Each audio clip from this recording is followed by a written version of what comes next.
Your nose out, or your life ended. That's what stupid wizards describe this place. In the wizarding world, when we reached adulthood, we all had to go on a quest to assess our ability to become a true wizard. If you did not pass, you would have to leave the wizarding village to live in this gloomy swamp.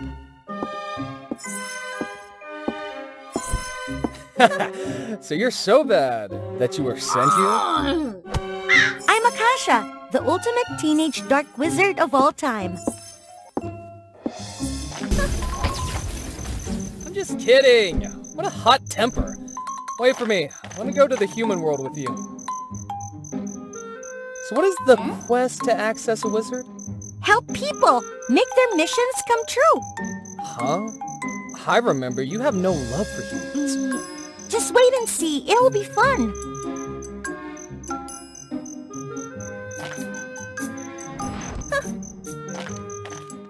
As I thought, the eager atmosphere of the apprentice wizard filled the entire room. Oh, of course the atmosphere was a little less joyful when you saw me.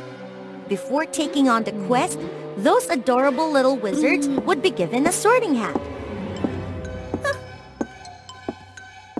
The hat analyzed the abilities of each wizard and decided which kind of wizard they would be from now on. Oh, I wonder what my hat will be. Plants, fire, or water elements. Oh, will there be skulls on the hat? Don't be a weathered hat, and don't team up with her, Jenna and Florence. Well, after a while, it's true that God gave us what we hated. My team seemed to be full of members who weren't very happy with their abilities.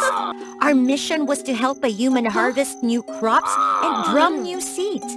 Was this really supposed to be a mission? They must be joking. The tension in the air persisted during the transfer. Wendy possessed the ability to control the weather and loved to take care of flowers, so she always thought she must become a plant wizard. Florence, the plant wizard, compared to being a wizard, she seemed to prefer flying on the back of a bird.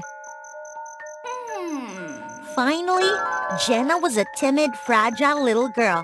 She seemed to prefer being a weather wizard to turn into rain rather than being able to control animals as she was now. Especially more interesting, the three of them hated each other.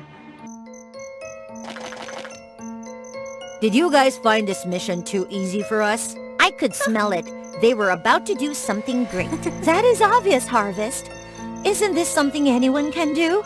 No need for the power of a wizard. I know everyone doesn't like your own ability. So now what about exchanging hats? Everyone can use the ability they love. And then each person will do her own way to perform the task, as long as we meet at the starting place at the end of the day. Deal! It was more interesting than I thought. Things that didn't go to plan, well, I expected things to be messed up. Wendy was always the fastest. She took the vacant land. Instead of helping humans sow seeds, Wendy quickly created giant pumpkins. Well, is there anything more difficult? However, the joy did not last long. Those pumpkins grew and grew until they exploded. It was all water inside. They quickly turned into floods, flooding the fields, including areas with unharvested crops. Two good teammates did not seem to intend to help their friend overcome the consequences. The garden was the area that belonged to Florence. She confidently recited an incantation to call the birds to come and help her harvest. Ah! Why are all the birds destructive like this? Don't make a mess! Get away! Hey, I'm not making a mess. Soon the garden was in ruins like Wendy's field just now. Before the catastrophic mistake of her teammates, Jenna was not easily discouraged. Well, what a commendable virtue. I knew she was trying to prove she was the most excellent one. However, instead of driving away the bad birds, Jenna surprised me in another way. She really had the ability to become a villainous wizard. Look at the ice monster she created. No, impossible. Are you stupid, Jenna? Run! From what I can see, you are all equally food and useless. Do you still think the task is too easy? So let me help you make it a little more difficult. You are a wizard, but you are helping an ice monster. It doesn't matter, as long as it makes me stronger. Bro, let's conquer the human village. Akasha, you're crazy! If the mission fails, we are not done! Really? How are you going to punish me? Chase me to that swamp? Don't tell me that you don't know I was born there. Come on! If you can't chase me, come here and punish me yourself. Oh no! Without the hat, we would be worthless! The ice monster didn't let me down. It soon cornered my 3 adorable little wizards to the end. We can't do it alone. We need to work together. It's no use. The wizard's powers follow the hat. Yet the little Wendy created magic. Those idiots didn't know that the true inner power that the hat possessed for them wouldn't be lost even without the hat. Got it. It's my turn. Huh? The ice monster didn't disappoint me. He quickly transformed into an ice bow and arrows, shooting arrows at Wendy.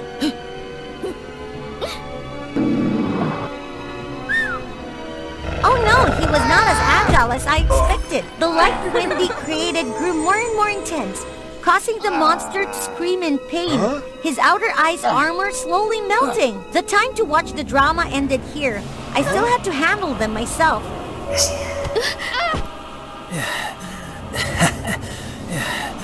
You can't defeat my ally.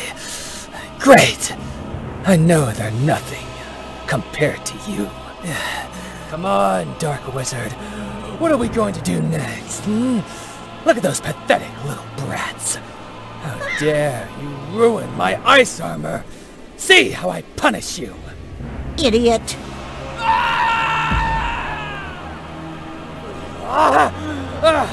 What are you doing? This was the end of the ones who were talkative and conceited.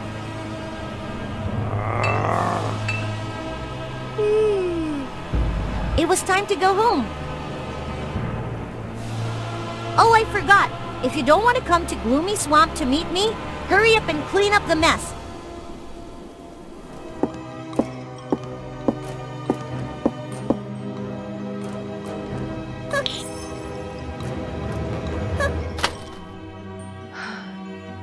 There really was no place like home. Being in contact with honest wizards for too long was exhausting.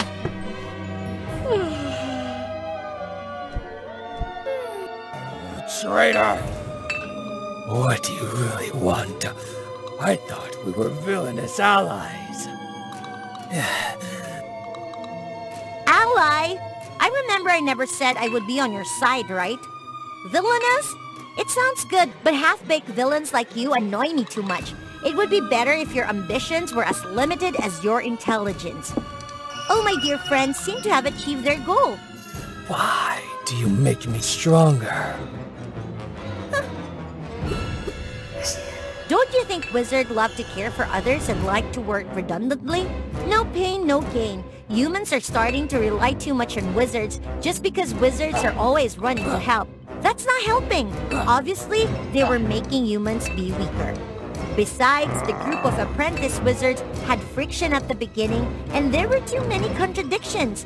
Only when they have a common enemy threatening their interests and lives can they unite together.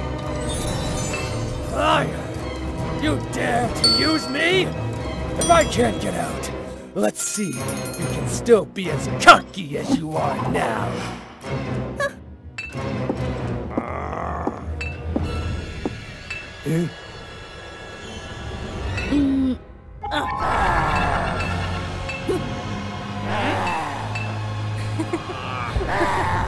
I'm waiting! Now say hello to the villains in my collection.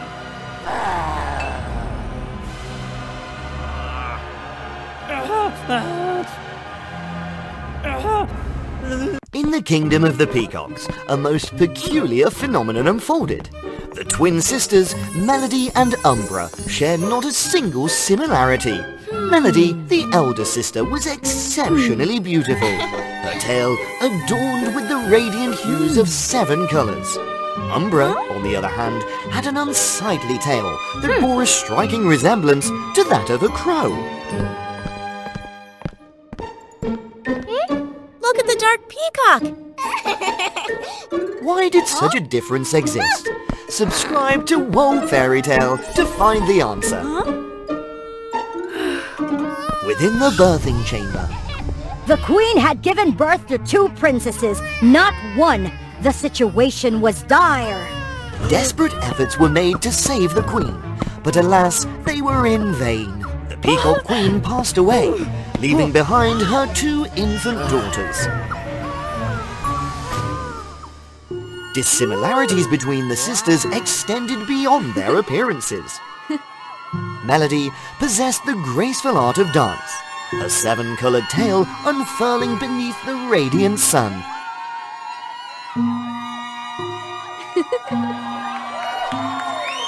Conversely, Umbra was known for her clumsiness, awkwardness, and an unfortunate knack for causing trouble.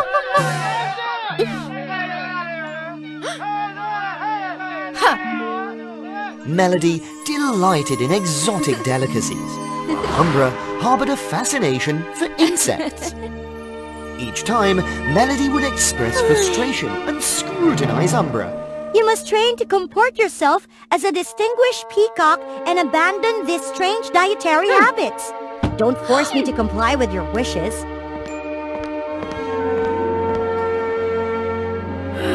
I only wish to spare you from being looked down upon by others. As a grand festival approached, tradition dictated that the peacock who danced most beautifully would be chosen to perform before the divine goddess, receiving her blessings and power. That person would become even more talented and powerful. This year, I must dance before the goddess once again. Melody confidently proclaimed, trusting her abilities and neglecting practice. Try harder, Umbra. You must put in 100-fold effort to have a chance. After rigorous training, Umbra returned to her chamber. Who are you? Why were you in my room? I was Ravenna, the queen of the Crow clan, your mother, Umbra. This is nonsense. I am a peacock, not a crow. Allow me to demonstrate. When the Peacock Queen gave birth to Melody, Ravenna had eliminated the midwife, disguised herself and swapped Umbra with a crowling. She had even cast a spell on her own child to make her appear as a peacock.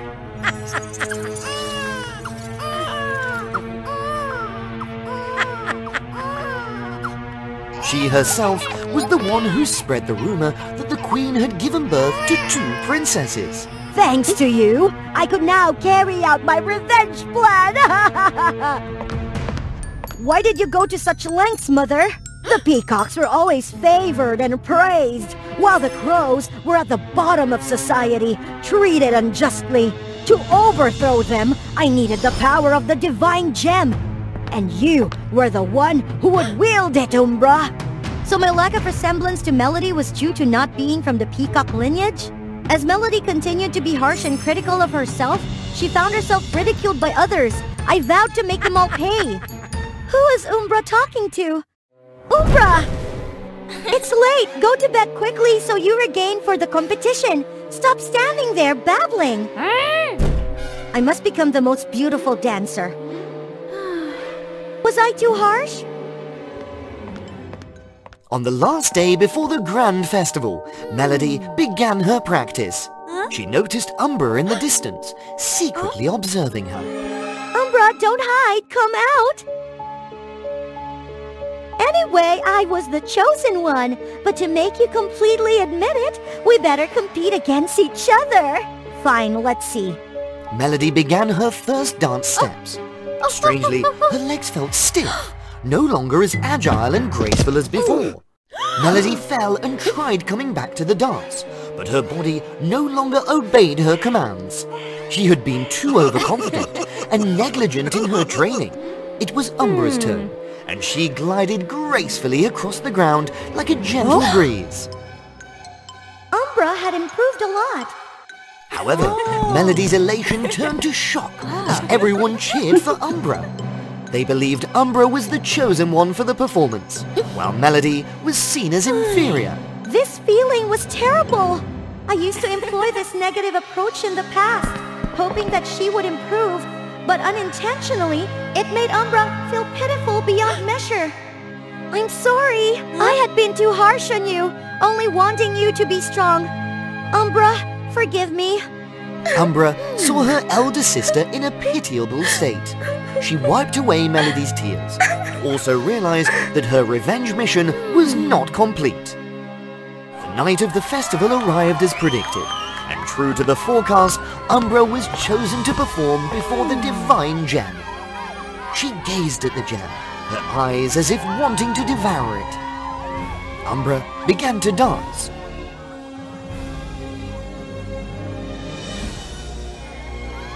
And Melody watched from below with pride. Umbra approached the divine gem, and it emitted a brighter light than ever before. Umbra accepted the benevolent rays of light. The Peacock citizens also bowed their heads in respect and gratitude. Suddenly, Umbra snatched the gem from its pedestal. What are you doing? From now on, this gem belongs to me. Don't do something foolish, Umbra. At that moment, the Crow Queen appeared. You fools! Umbra is a crow, not a peacock. I placed her here to seek revenge against you all. Even though she was a crow, Umbra had never harmed anyone. This made Melody feel even more sorry for her. Umbra, she just wants to take the gem and put her own child to live in danger. Don't listen to her.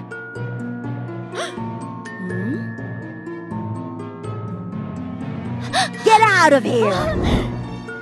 Melody immediately chased after her.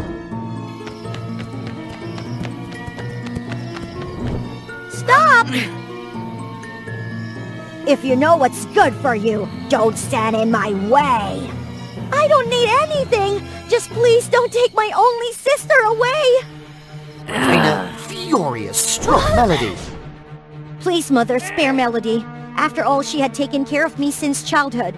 Be quiet, or I'll punish both of you. No one will disrupt my revenge plan. Umbra felt disappointed at her mother, who had been distant for so long, proved to be exceedingly cruel and ruthless, resorting to any means to achieve her goals. No, this gem belongs to the peacocks. Raveena grew even more furious and cast a spell towards Umbra.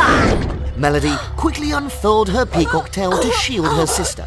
Her peacock tail acted as a sturdy barrier, deflecting the reverse spell back towards Raveena. Raveena was thrown back into a tree and fell unconscious. Melody's once bright tail was now tattered. Thank you for saving me, sister.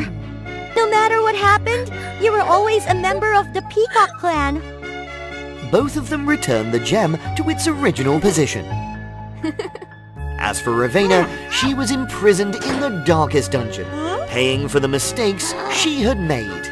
Once upon a time in a kingdom, there was a beautiful princess named Aurora.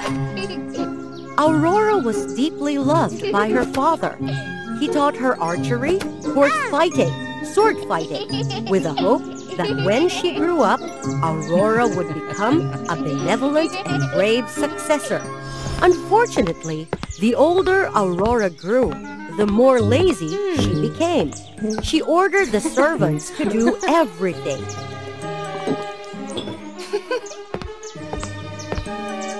She especially liked to sleep, often arriving late or absent from important kingdom ceremonies, simply because she was asleep.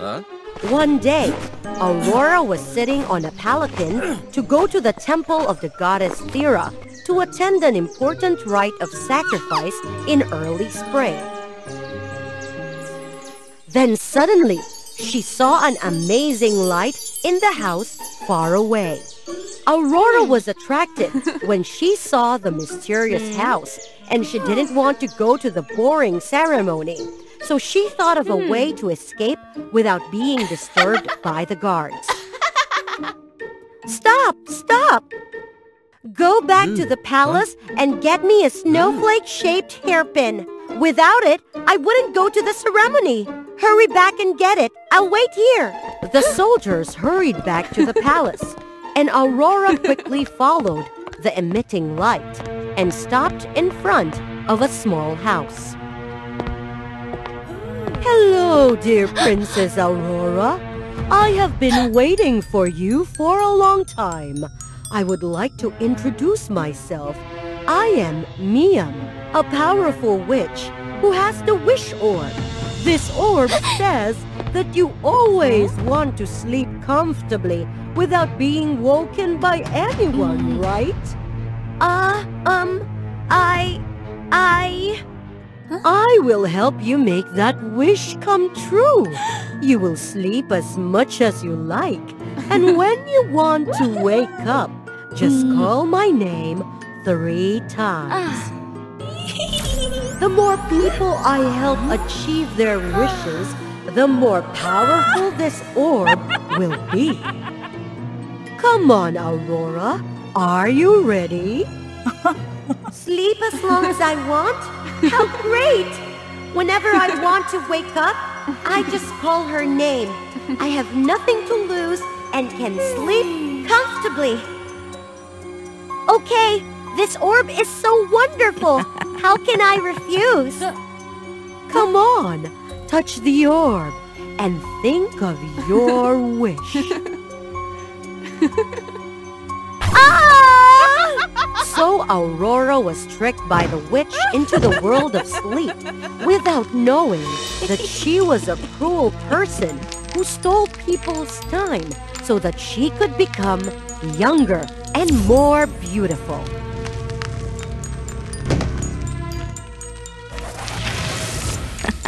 How wonderful is the taste of youth and beauty. The longer you sleep, the younger I will be. And if you keep sleeping and sleeping forever, your longevity, your beauty will belong to me. At the same time, Aurora's mind also woke up. She panicked and looked around. The white space was terrifyingly quiet. This empty place is my wish? Miam! Miam! Miam! Why didn't she show up? Did she deceive me? All right, just stay here and sleep for a while. Aurora was just half asleep when suddenly a noise woke her up. Come on! There is someone here! Aurora hurriedly ran around looking for and stopped in front of an endless high mountain with steps separated by arm's length, extremely dangerous. Hey man, what are you doing? Hello, miss. Who are you? Are you okay? It's okay, I'm used to it. Were you also tricked by the evil witch Miam into this world of sleep? Well... Poor you. But it's okay. Just past this mountain, we will reach the gate of the world of sleep, where there is a magic orb. We'll smash it and get out of here. I have to climb a mountain without seeing the top. Very tired then. It's also good to be here. You don't lose energy, and you can sleep as much as you want. You even don't have to do anything. God, do you know what will happen to us? Look! Philip reached out his hand to gently touch the white membrane around. Suddenly, the reflection of the king and queen everywhere, looking for someone to save the princess in pain and despair, appeared. Oh no! My father and my mother! When we get lost here, our loved ones will be extremely painful and worried about us. Miam will always show us their suffering so that we will be more tormented and sad, and thus she will easily absorb the power faster. Follow me, I'll show you this.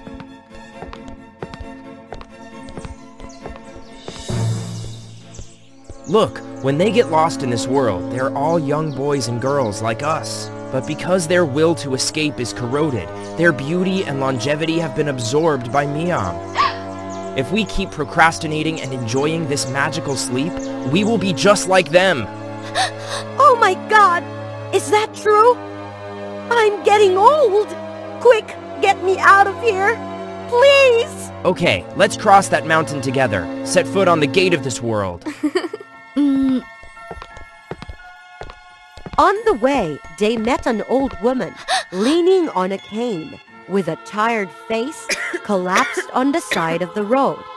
Aurora and Philip quickly helped the old woman sit up. Appreciated by the kindness of the two, the old woman gave them a knife and a rope. Try to break this world of sleep. I don't have the strength to get out of here. It's all thanks to the two of you. The two bowed their heads in thanks and continued their journey. Let's start! The two worked hard, climbing up each extremely dangerous ladder.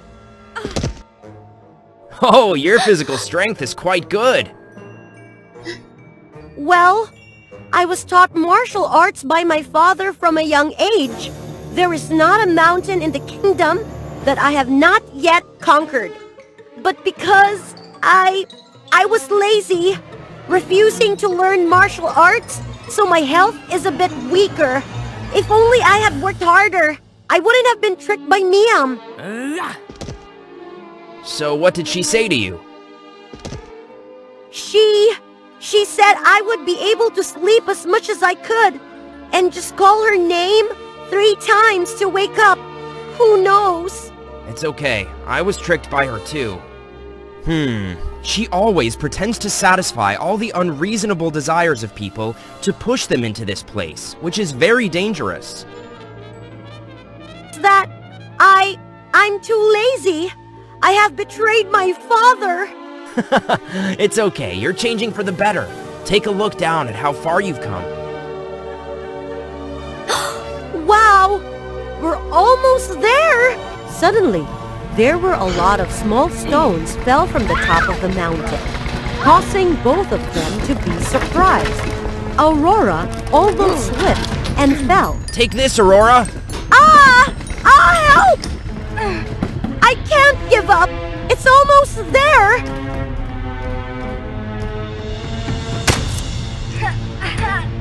After many efforts, the two also reached the top of the mountain, where the magic orb was emitting a magical light. We nailed it! The magic orb is here! Feeling that someone was about to touch the wish orb, the witch immediately went into the dream world and quickly stopped their plan. It's too early to celebrate!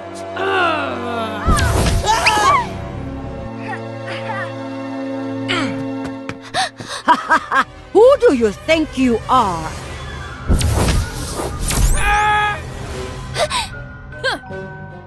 Watch this! Haha, lazy princess, what can you do?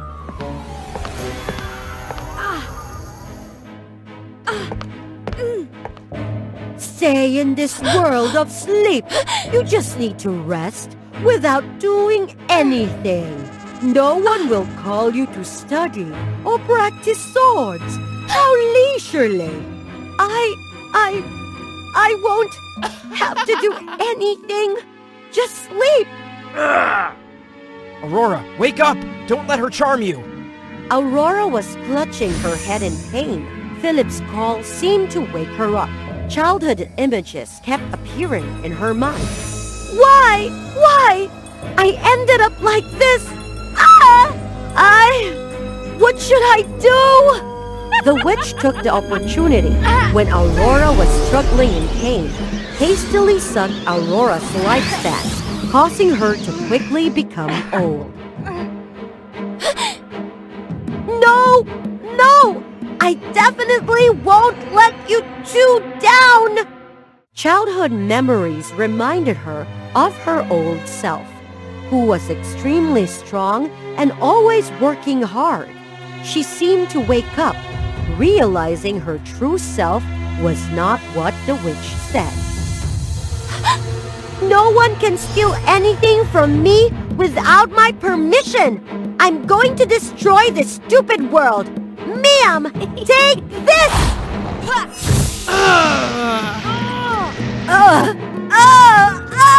You! Philip, are you okay? I'm fine. You have defeated the witch. It's spectacular. That's right. Now, world of sleep, go away! After Aurora woke up, she rushed back to the palace to meet her parents and correct her mistake.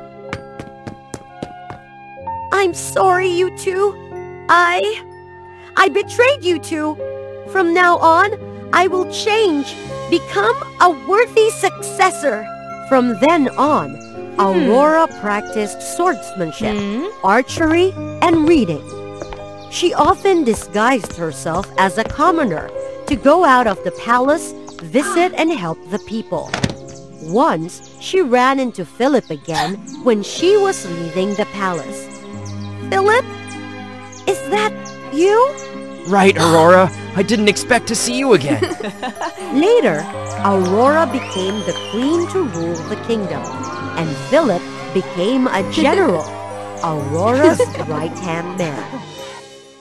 What would happen if a poor girl attended a fashion school meant for the wealthy? Of course, there's just one thing. I'm sorry to inform you that your daughter, Elia, will have to drop out. It's been months since you couldn't pay her tuition. Our poor girl, Elia, refuses to accept that. She secretly quits school to work extra. However, she doesn't know her mother is taking on more exhausting jobs to cover her tuition. Elia, you cannot drop out. So what if the academy kicks me out? You don't understand, Elia. If you don't attend, no one will recognize you. I don't need their recognition. Elia, you're not the heroine of WOA Fairy Tales. You're the one who doesn't understand. Elia quickly stops being mad at her mother. However, she hesitates and doesn't know how to apologize. Elia's mother isn't angry at her either. The mother and daughter quickly reconcile. Elia had a happy childhood, living in a wealthy family. However, her father fell ill and passed away early, leading to the loss of their luxurious life. Despite becoming poor, Elia, her mother, and two sisters still live happily together. Elia is skilled at embroidery. She wants to become a fashion designer, creating outfits that bring smiles to people's faces. Life is always harsh. When entering the fashion academy, Elia, a poor girl, is looked down upon by everyone. Look at that raggedy dress. Why not use the money to buy something else to wear? It's an eyesore. Oh, thank you, Sandra, for being a piggy bank for me. Bye-bye. Wait! Guess what it is? That's the ticket to participate in the biggest fashion design competition of the year at school. Only deserving students get a chance to enter this competition. While the wealthy girl, Sandra, quickly qualifies for the competition, no miracle happens for Elia, even though she eagerly awaits it. Disappointed, Elia is used to the fact that no matter how hard she tries, life doesn't bring her anything good. I think you deserve this. Don't worry, I found this ticket while working. This is your chance to prove yourself. So, Elia gets to participate in the fashion competition like Sandra. Sandra spends a lot to buy the most expensive materials, creating a high-end dress highly praised by the judges. except for the principal, who also happens to be Sandra's mother. She thinks the materials were wastefully used.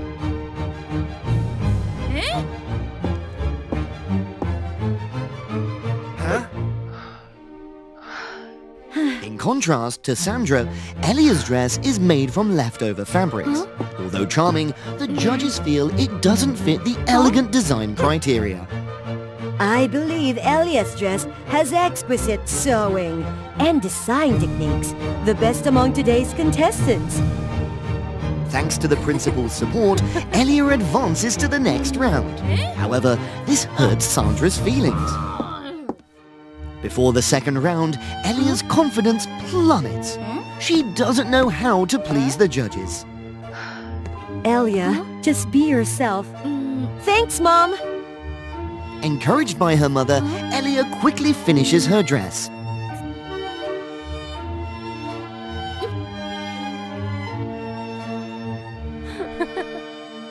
In the second round, Sandra is extremely confident. She has a surprising plan. Sandra chooses the theme, the Rebellion of Currency. She transforms into a golden demon, captivating the audience. No one has ever dared to express themselves as boldly as Sandra. This excites everyone except Sandra's mother. Nobody can match Sandra, except Elia. Ironically, Elia chooses a completely opposite theme. She becomes a pure silver angel, serene and innocent. The competition becomes intense. No one knows if Sandra or Elia will win. You look wealthy today. A silver dress, huh? Sandra, you have thrown a lot of money at my face, haven't you? Both contestants were outstanding today. However, Elia is the winner. Her dress balances craftsmanship better than Sandra's. I object. Elia doesn't deserve to be here. She used someone else's golden ticket. Huh? Is that true?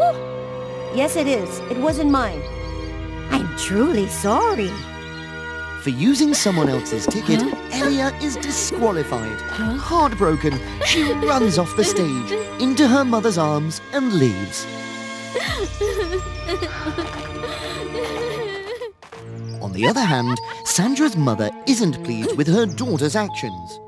I'll surely win this competition. Stop it. You're wealthier. Have an easier life than others. But I also tried. Sandra, you lack empathy for others. What about me? Do you empathize with me? Angry, Sandra jumps out of the carriage and storms off. Her anger clouds her senses. In a dark alley, there must be thugs. For them, Sandra is like a fat prey. Here's money. Leave. Hey, she's got money! It's time for kidnapping and extortion, bro. No! Stay away from me! Someone help me! Hi-ya! Sandra, run! Even losing her money, Sandra didn't expect Elia to be her savior. She's not only shaken after the robbery, but also unfamiliar with the warmth of Elia's humble home. People here care for each other, unlike at Sandra's house. You need to cry harder, Sandra. Yes, Mom? Here, for you. Why, Elia? Otherwise, keep wearing raggedy dresses, Sandra. No, thank you. After an investigation, the principal discovered that Elia's ticket was originally a discarded one. So, she restores Elia's right to compete. During the final night, the dresses are hidden under covers. Due to the lack of preparation time, Elia hasn't finished her final dress. Sandra offers to help, but Elia refuses. Thank you, Sandra, but I want to win through my own efforts. Elia, I've been searching for you. This dress belonged to your father and me. It has no value. No, this is all I need. This is the dress I designed. This dress I dedicate to my family. As long as I persevere, I'm sure that my efforts will be acknowledged. You're amazing, Elia! But now it's my turn. Everyone fell silent, in awe of the beauty that's in Sandra's dress. A harmonious combination of the cheapest materials, but with exquisite design language, elevating the elegance of the final product.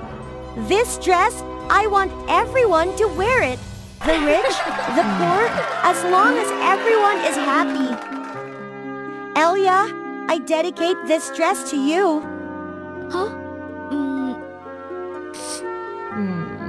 So the competition has ended.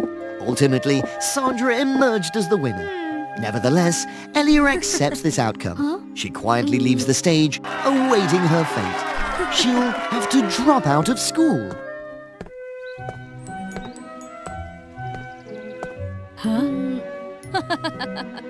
Your tuition issue has been resolved, Elia. How's that possible?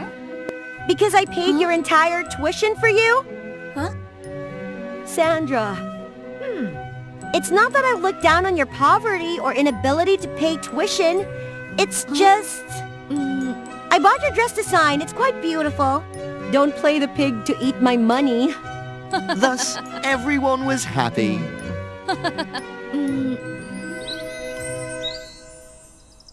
I am Diana. It had been nearly a year since the last time I got out of my room, and I can only live by with my little allowance.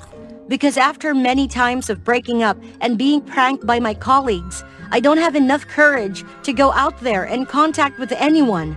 Only the comic books now can soothe my hurtful soul. I finished reading another story, the 100th or 200th story, something like that. I can't remember anymore.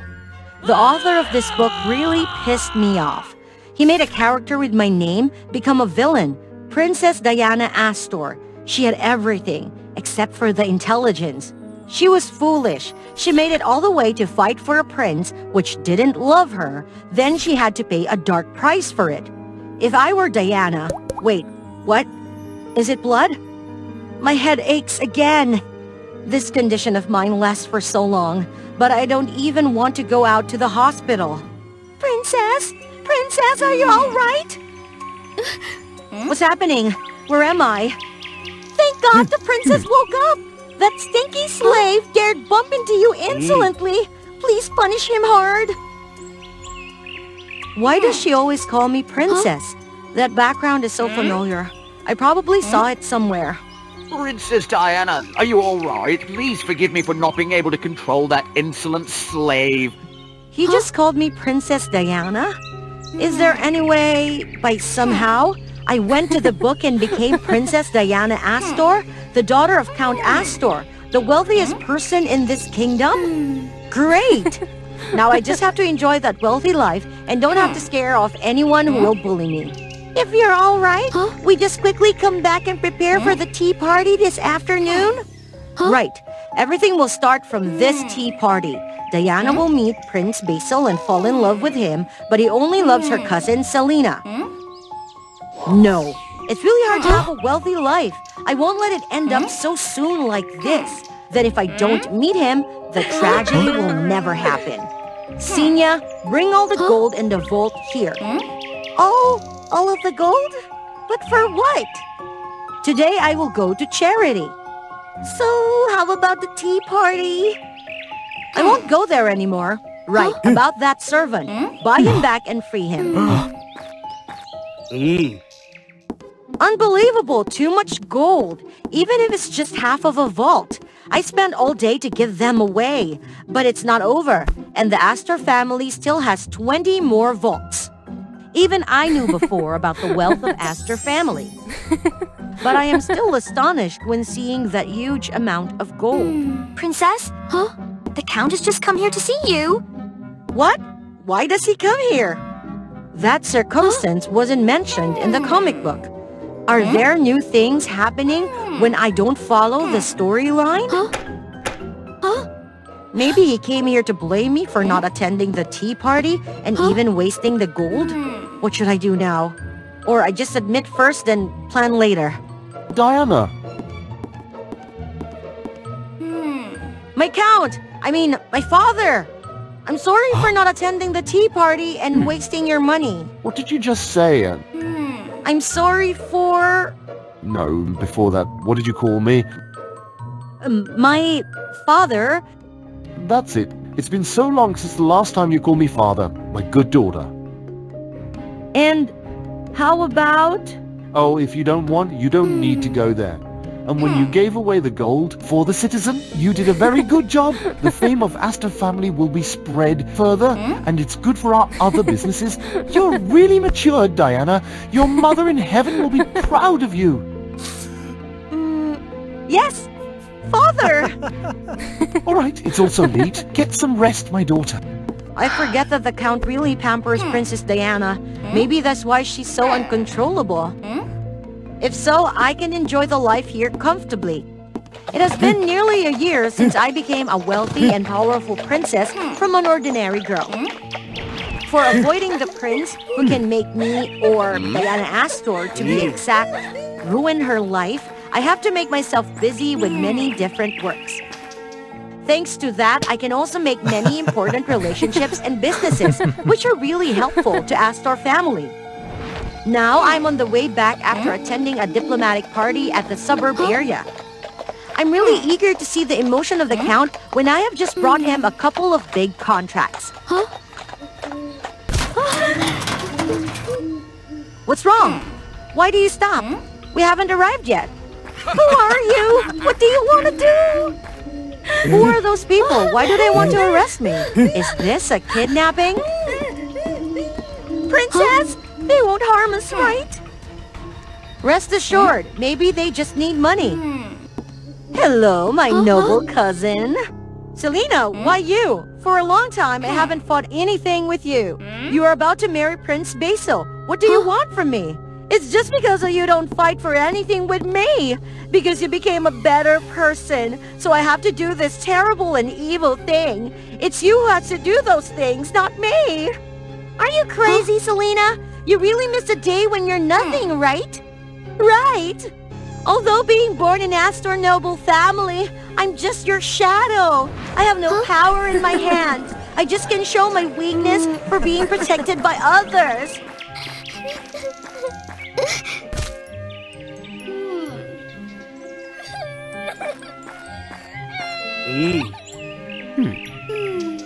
You always fight for everything with me, but not for your need. It's just because you wanted to feel the victory. So I have to get married with a prince, so I will have a position for my own. I have been always worried that you would steal him from me. Luckily, you didn't intend to do that. I was really happy, and I wanted to thank you for that. But easy come, easy go. Recently, Prince Basil started to be cold to me. Instead of that, he's really interested in the good things you've done. He even wanted to cancel his marriage with me. So I need to make you disappear. Then the prince will love only me. You're foolish, Selena. If you harm me, the Count will never let you off. For what? You was accidentally harmed by the robbers. Meanwhile, I'm still ill and bedridden. You're so cunning. You prepared for this day, so you pretended to be sick.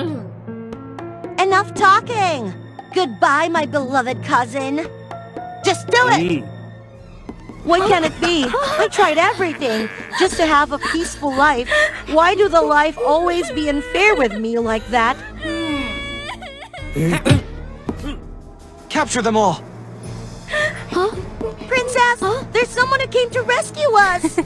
Right, capture them all. How dare they kidnap me and Princess Diana? Still have Selena. Don't let her escape. Let's see how the Count will punish you all. Princess Astor, are you alright?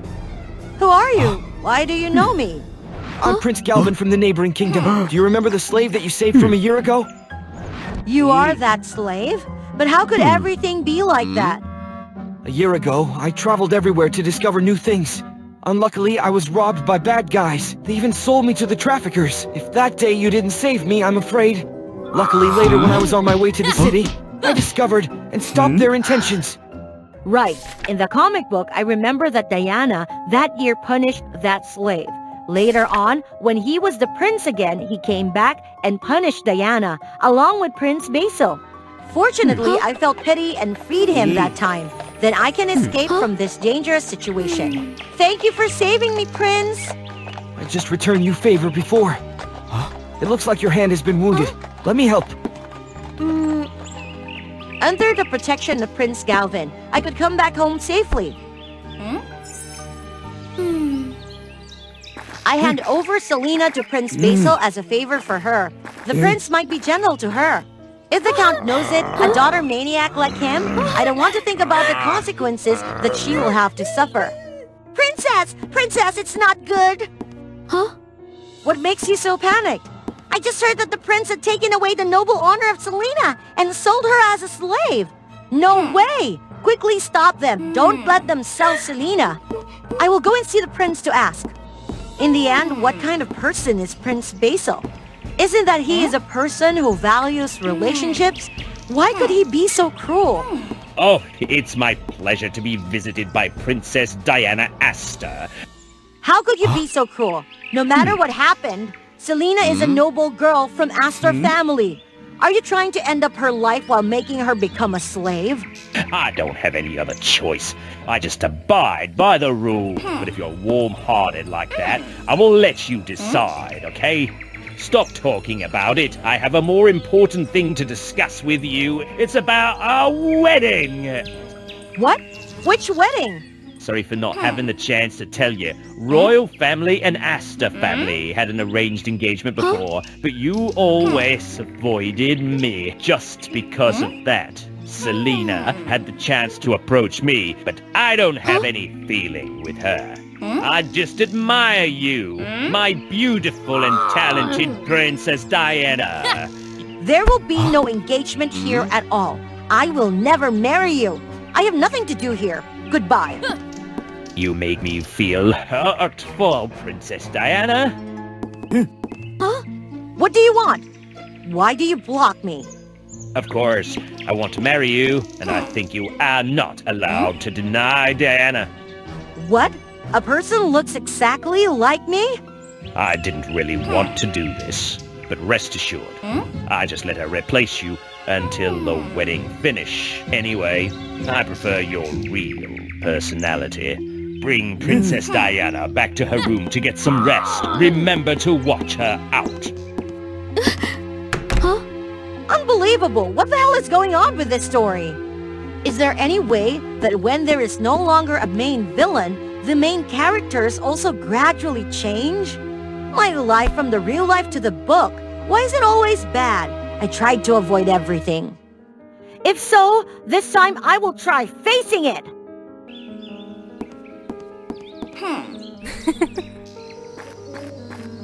How stupid these guards are! Just a small trick and I could fool them!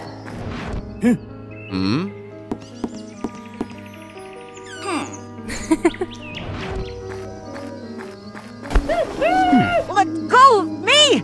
Let go of me! Princess Diana, it's me, Galvin. Prince Galvin, why are you here? Later, I passed by to visit Count Astor by the way I asked him about you, and I knew that you had rushed to the palace. And when you're back, I saw you go with Prince Basil. That girl didn't look like she knew me, and she didn't have any wound on her hand, so I knew that's not you. Then I came here to see. Basil wants to use that fake one to arrange the marriage between me and him. I don't know why he'd do that. It's the gold of Astor family. The royal family budget had soon be wasted, so it would be drained soon, but no one knew it. Years ago, the king borrowed us a large amount of gold, and now it's time to pay back.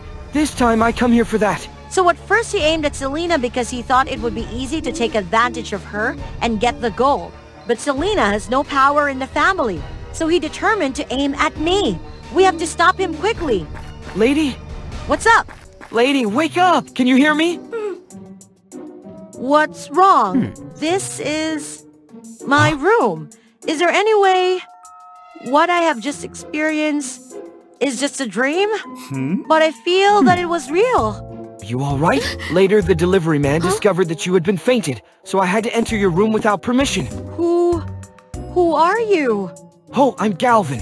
A post-graduated doctor. I just moved here, staying next to your room. Galvin? Book? Where is my comic book? Hey, hold on, you haven't fully recovered? Indeed, that's not a dream. The storyline has been changed. Basil was dethroned and punished. Aster Noble agreed to help the royal family overcome that difficult period. Princess Diana and Prince Galvin fell in love with each other. That's great! What's wrong?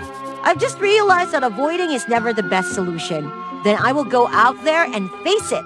And Galvin, thank you so much. You really saved my life. What if, one day, we lived in a world with only light or only darkness? It is a story in a world where there was either light or darkness. There lived two twin sisters, Helia and Selene. These sisters resided in two separate celestial castles, connected only by a magnificent 7-colored bridge. Helia was the goddess of day, symbolizing light. She had radiant hair and mesmerizing eyes, and her joyful and gentle nature endeared her to everyone. On the other hand, her elder sister Selene was the goddess of the night, representing darkness. Her hair shimmered with stars, and her powerful, icy eyes exuded authority. Selene's demeanor was more reserved and distant compared to her younger sister. To maintain the harmony of the galaxy, Helia and Selene had to visit each other's homes daily to fulfill their noble missions. Helia, the light goddess, would travel to Selene's castle to herald the arrival of a new day, aiding the inhabitants of the realm of darkness in starting their work.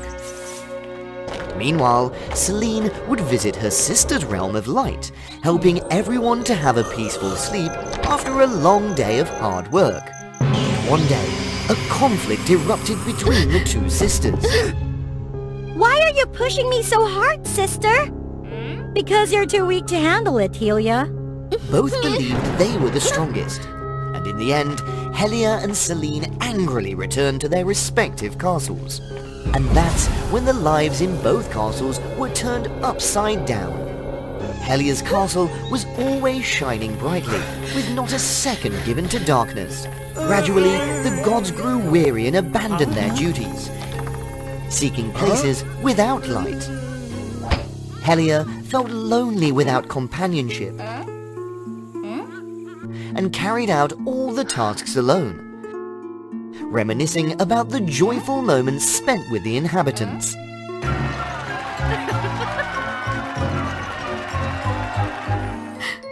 Is my light so terrifying? You deserve it. But Selene's castle wasn't any better. Everything there was shrouded in darkness, and the lack of light caused plants to wither and animals to suffer. Get up and work. No laziness allowed. As food supplies dwindled, the inhabitants faced hunger, thirst, and even disease. Selene was pained to witness such suffering, but the memories of her sister's arrogance made her ignore everything. Their mother, Stella, the queen of the galaxy, was extremely disappointed to see her daughters at odds with each other. Deliver these 2 letters to Helia and Selene. Help us. However, on the way to the princess's abodes, the messenger birds were captured by Draven, the embodiment of darkness. While strolling in the flower garden one day, Helia stumbled upon a mysterious object. This is Mother's letter. She wants to meet me at Selene's castle. Is that so? So I have to face that detestable Selene? Well, let it be. At the same time, while practicing her dark magic, a letter flew into Selene's training ground. Mother wants me to go to Helia's castle and meet her? How weird. In obedience to their mother's requests, Helia and Selene headed to each other's castles. Did Mother ask you to go to your castle too? She wants to meet the both of us, I suppose. When Helia arrived at the Night Castle, the inhabitants were awakened.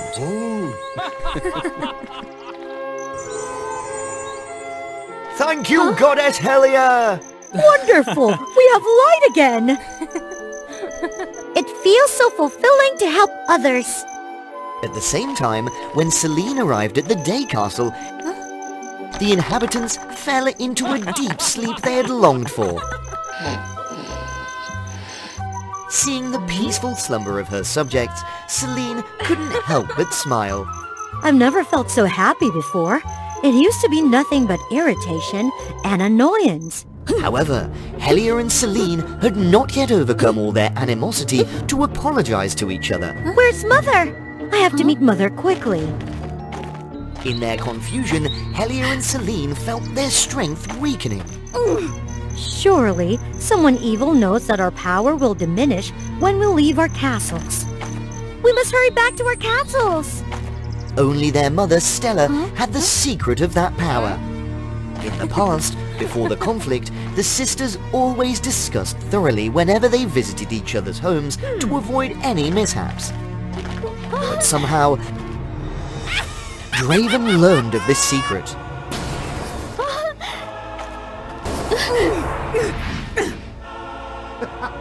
With that foolish letter, I could trap them all. Helia and Celine, weakened by the lack of energy, were drawn into Draven's trap. Both sisters found themselves in an infinite void, lost without a way out. Where are we, Celine? Be quiet. Let me think. They kept talking, not knowing where they were going, until the ground shook and split open, forming a gigantic abyss of lava. Helia accidentally slipped and fell among the debris. Celine, let it go! I don't want you to be affected! No, I must save you! Helia and Celine woke up, extremely disoriented to find themselves still in the void. Thankfully, we're okay. I'm really sorry. It's because of me. Our conflicts had created such tension. Finally, my children understand each other. Why are you here? Stella, their mother, appeared and sadly revealed that she used to be deeply in love with Draven. She confided all her secrets, even the weaknesses of her two daughters, to him. During their time together, Draven secretly drained her strength until she discovered he was the embodiment of darkness, using her to seize the throne. But because of her concerns for those two, she wanted to do one last thing and help them reconcile. We're sorry for making you sad, Mother. We were so heartless. My children, only unity can give us the strength to triumph. Helia and Celine put aside their pain and joined forces. Light and darkness will be under my control. Ha ha ha ha! No!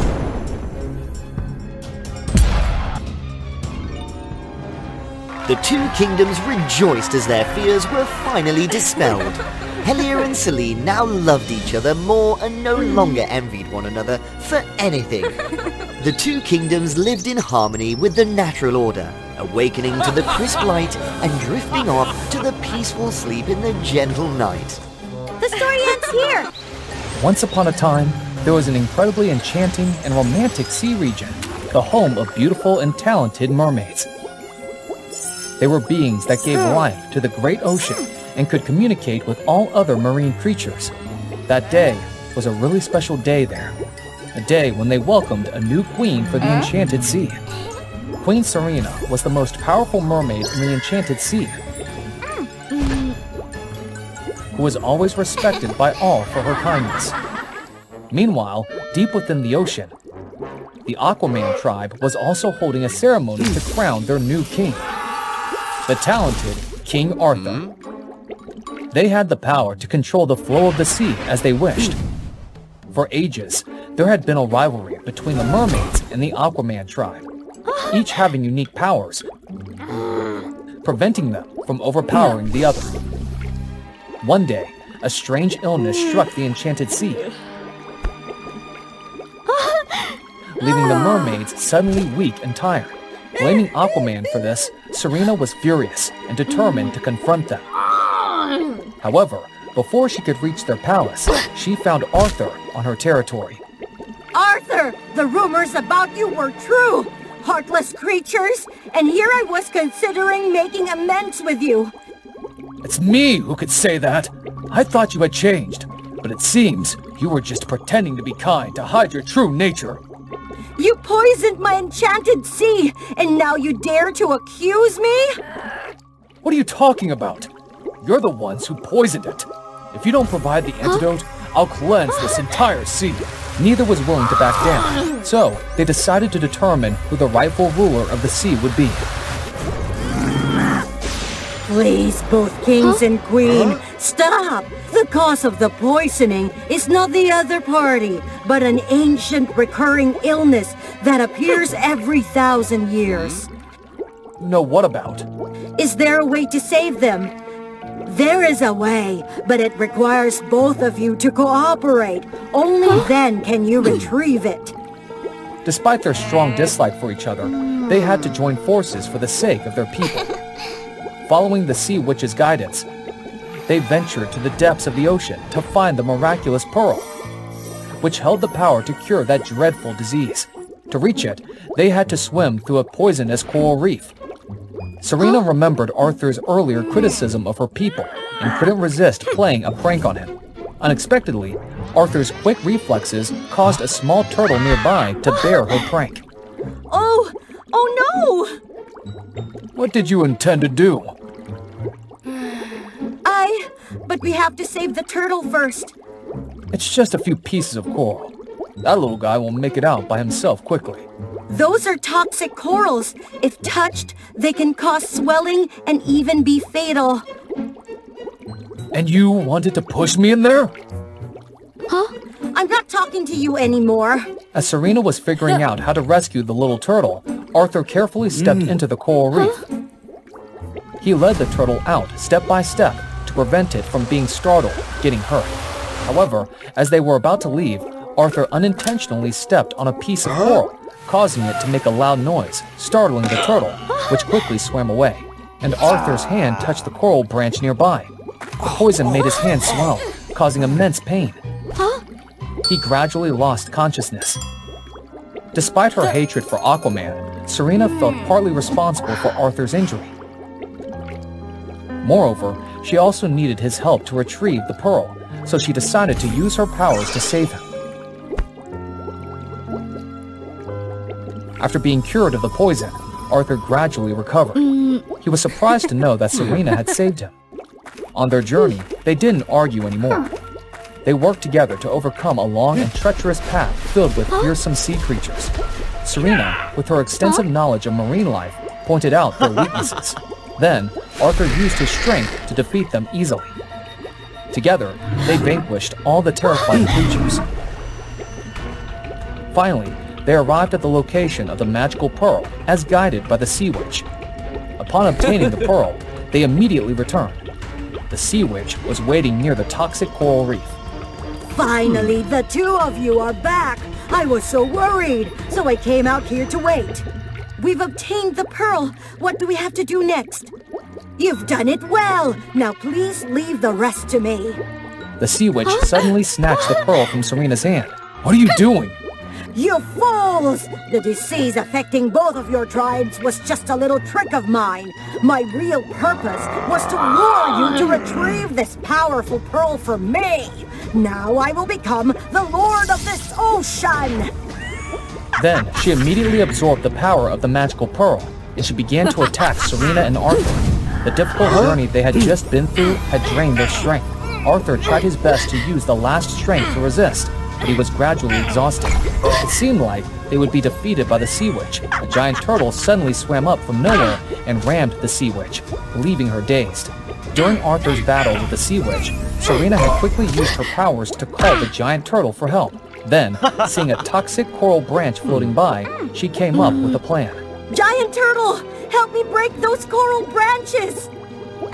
The giant turtle immediately swam into the toxic coral. Because of its thick skin, The toxic coral branches were unaffected to the turtle. Excellent, Arthur! The rest is up to you. Understanding Serena's intention, Arthur redirected the water currents, gathering all the broken coral branches. Next, Arthur controlled these branches to surround the sea witch. However, even with this, the sea witch proved challenging to defeat. It's time to end this and open a new era for the sea! But as she was about to finish them off, her arm suddenly swelled, followed by her entire body. What's happening? I wasn't hit by your attacks earlier! It turned out that she had been too complacent and hadn't noticed that a few toxic coral branches had touched her. Unable to use her magic any longer, the giant turtle quickly pulled her away. Where will it take her to? What about the coral's poison? It's taking her to the Dead Sea. With her current weakened strength, she'll be fine. The poison will just make her a bit weaker. The long journey had given both of them a different perspective on each other. Right. Let's go back to see what happened to the others. Suddenly, representatives from both tribes arrived there to find them. It seemed that the sea witch's spell had worn off, and everyone had recovered their health. If everything is okay now, we should return. Serena, I'm sorry. Sorry for what? In the past, my tribe was taught that mermaids could manipulate and control sea creatures, making them work hard for us. That's why we resented your kind. But in reality, I see that you care deeply for those creatures. In fact, I've often heard about the cruelty of Aquaman, those who exploit the power of the ocean to destroy life. So... It turns out we've misunderstood each other all this time. So, what do you think about the two tribes building a long-lasting relationship? From that day on, the enmity between the two tribes was resolved. They lived together in harmony from then on. What would you do when you were able to live in the Magic Land? Magic Land was where people all had the ability of using magic since they had been born. They used those magics to serve their own life.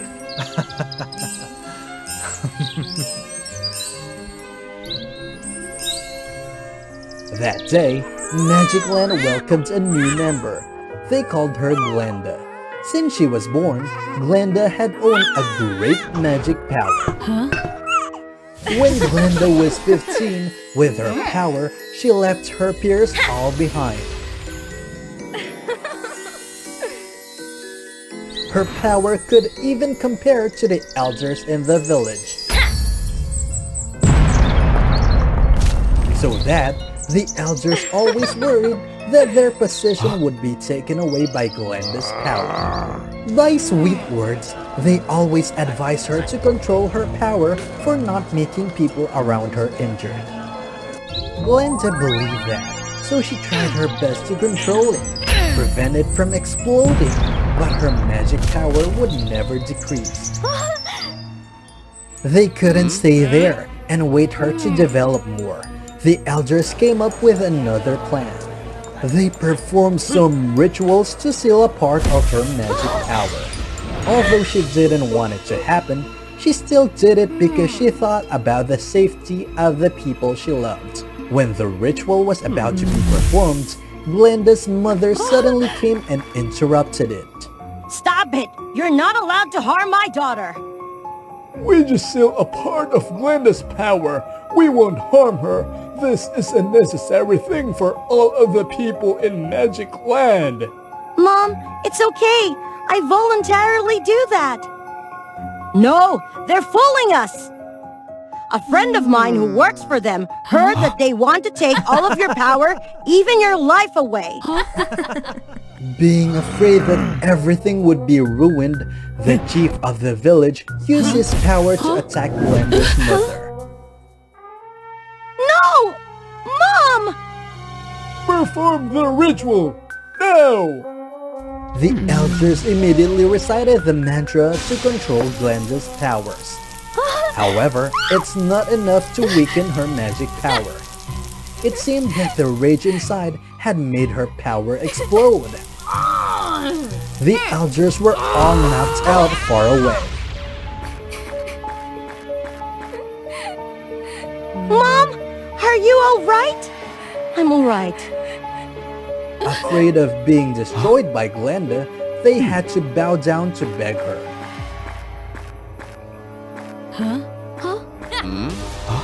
I'm begging you, please, think about everyone and stop it.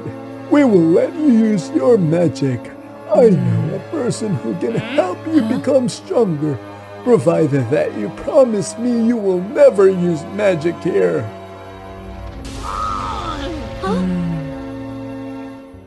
After waiting for her mother to recover, Glenda decided to leave the village and look for the one that he had mentioned.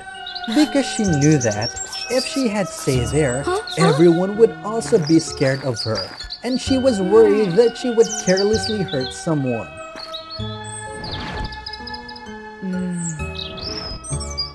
That talented man lived alone on the top of the highest mountain in the region.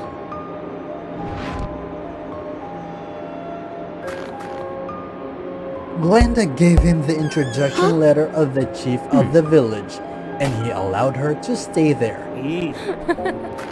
During the time staying there, the master gave her the strange lessons to practice. She had to keep a small leaf balanced on her head.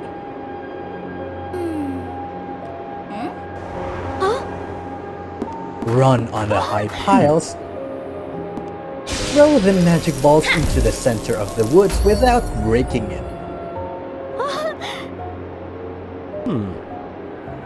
Or the light practice, instead of the strong practice with magic. Although she didn't get the meaning of those things, she patiently followed what he had instructed. Until one day, she realized that her power didn't get better. It was even weaker than before. She was up all night tossing and turning, couldn't hold her curiosity back. She came to ask her master. Now I am able to control her power. And I can also place some seals to prevent the power from exploding. The time ahead, I don't need to worry about that anymore. You connected with them to trick me? Glenda, it's not what you think. I'm leaving here! If you dare to do that, I will take all of your power away. You're all unreasonable! When she was about to use her magic to attack her master, she realized that her body had no strength.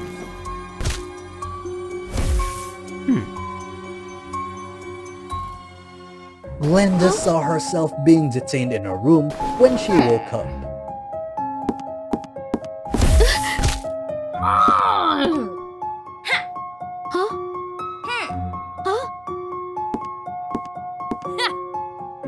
Glenda, calm down and listen to me. I won't listen anything! I believed you, but you are not different from those guys. All of you just want to take my power away!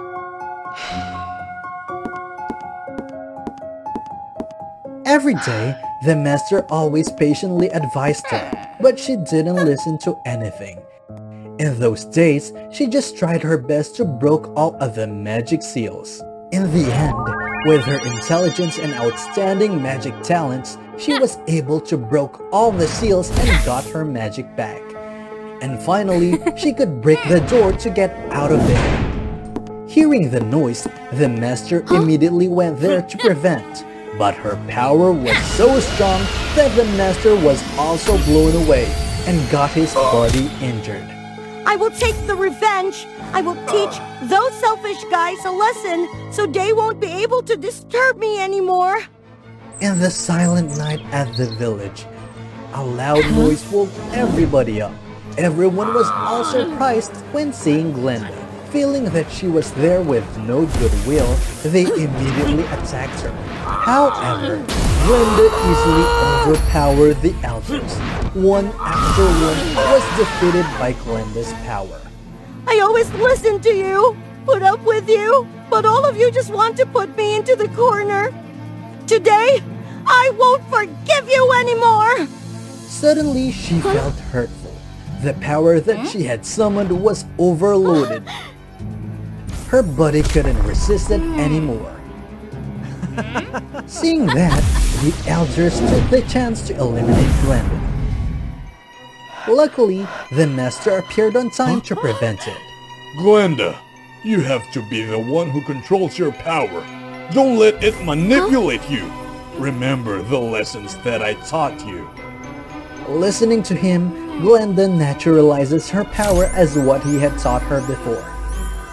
Thanks to that, her power was stable again. Why did you help me?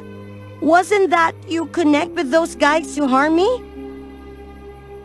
It's true that they sent you to me to control your power, but I didn't do that. No one had the right to take your power away.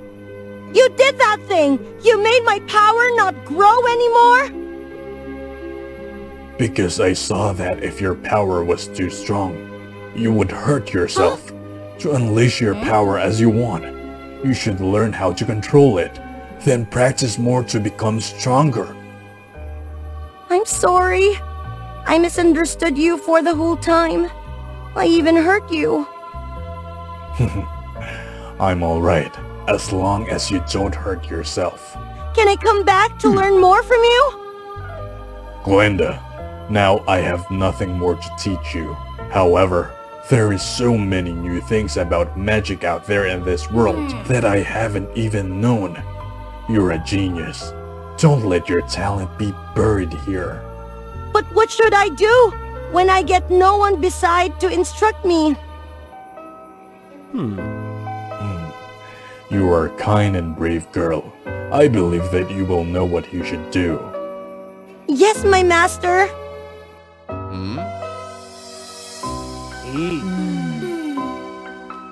Glenda said goodbye to everyone and set out. She rode the wind to wander everywhere to find the freedom, the new challenges for her life, and to help all the people in difficulties. They say home is where the heart is. But why do I always feel this place is so fake?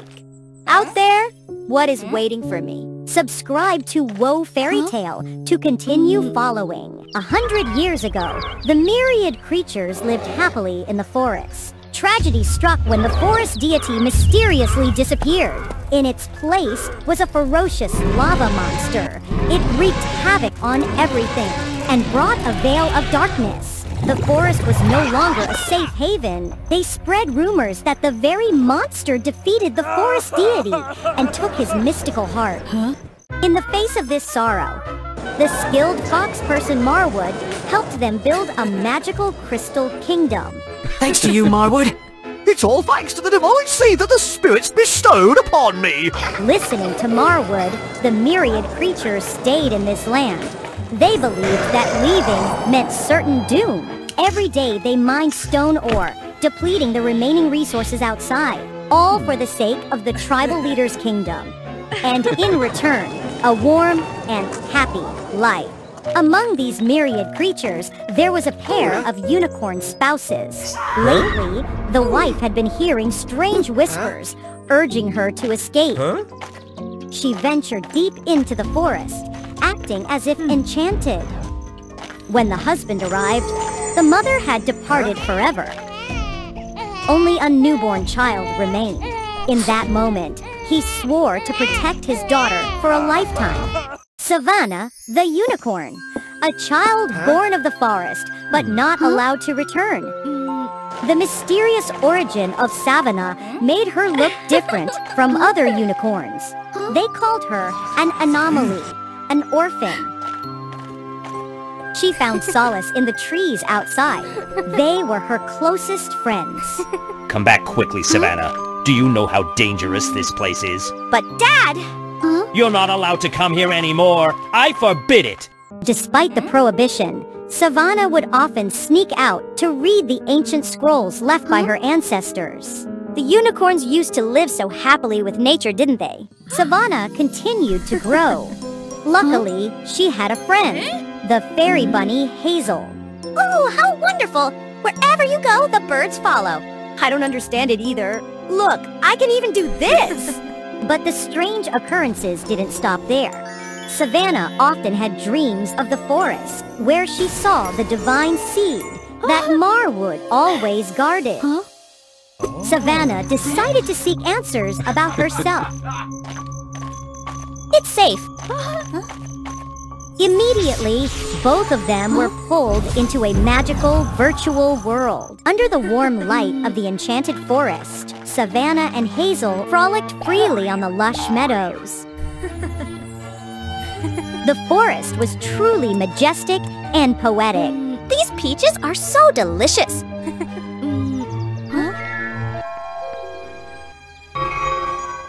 Please, return my heart. Give it back to me. The divine seed is the heart of yours? So Marwood is the thief. This is the only way for the myriad creatures to return to the forest. Listening to the forest deity, Savannah was determined to become the one who could save him.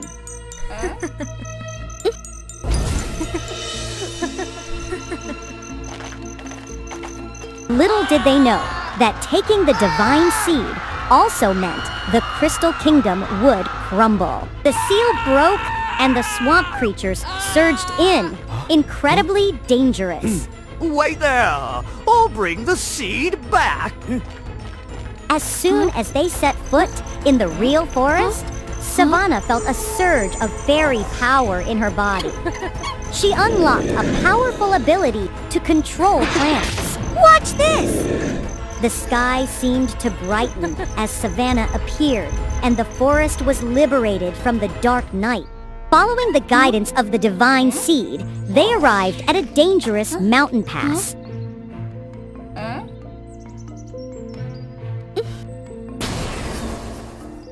Savannah easily crossed it with Hazel. However, the world before them was a barren desert, completely different from the natural experiences they had before. Could it be too late to save the forest? Finally, I caught up with you! Come on, give me the seed! Your father is in danger! As soon as Marwood's border broke, the lava monster would destroy all life within it. You don't want all the creatures to face extinction, do you? Though she wanted to save the forest, Savannah couldn't abandon her father. No! Don't give it to him! Remember your destiny, Savannah! Suddenly, an image projected from the divine seed. As Savannah predicted, Marwood, driven by boundless greed, had stolen the forest deity's heart. However, when the forest deity vanished, the lava monster appeared and demanded its heart back. Marwood and the lava monster engaged in a terrible battle. Before fleeing, he realized the lava monster was none other than the forest deity that had been corrupted. Marwood had exploited the creature's resource exploitation, turning the once lush forest into a barren land. So that's why it led to that curse. Give it here! The lava monster suddenly awakened from the nightmare of vengeance after 100 years.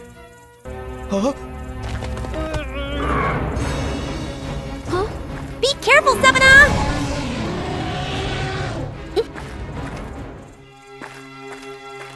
Oh, Hazel, save him! I believe in you. And that was the last word her beloved best friend had for Savannah. In that moment of desperation, Savannah looked deep into the deity's eyes. Please return to your true self. Deceitful! All deceitful! That moment, Savannah embraced her fate and spread her arms to embrace the deity. Her entire body ignited, but she didn't care. With intense hatred, the deity set its own heart ablaze.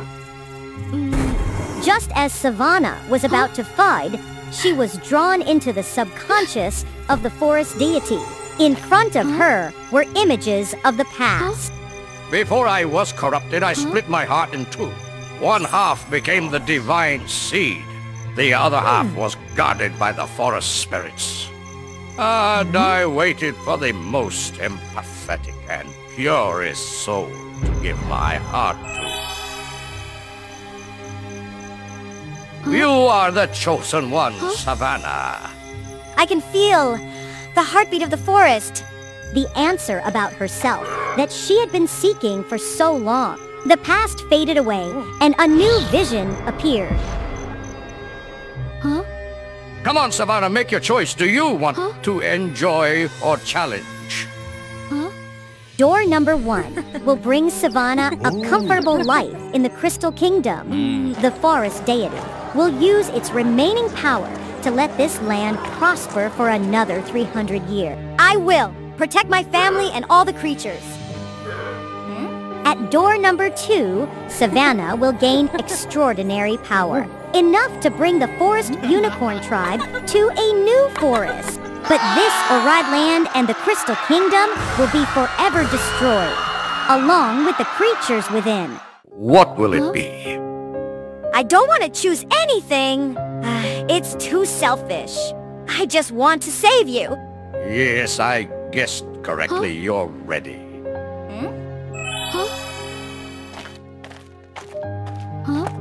Now, step through the... Savannah returned to the Crystal Kingdom, but everything was gone. Why is it like this?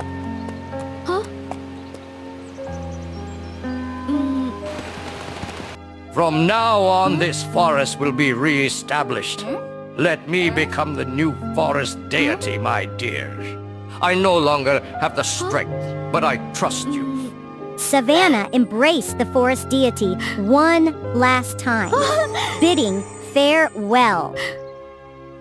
Then she used all her strength to regenerate each tree, creating a lush forest. The myriad creatures also pitched in to help. Marwood was imprisoned for his crimes. From then on, all the myriad creatures lived happily together. They no longer feared stepping out of their safe haven, but always aimed to protect nature and what was most genuine. At the end of every October, the people of Mexico celebrate the Day of the Dead. The bridge between two worlds would be opened on this occasion, allowing the departed souls to reunite with their loved ones. In the previous Day of the Dead, Luciana met with a mishap while attending the festivities with her parents, Mr. Sanchez and Mrs. Ophelia. When she woke up, Luciana couldn't find her parents anywhere. To her horror, she realized that she had passed away and was transferred to the realm of the dead. The world of the dead was a reflection of the living world. Luciana returned home and found only her deceased grandparents. Her parents were not there. How can I return to the living world? I have something to tell my parents. The bridge is closed. You must wait until next year's festival. But Luciana, please don't go back to the living world. Luciana couldn't bear to listen to her grandparents' words. A year flew by, and the Day of the Dead came again.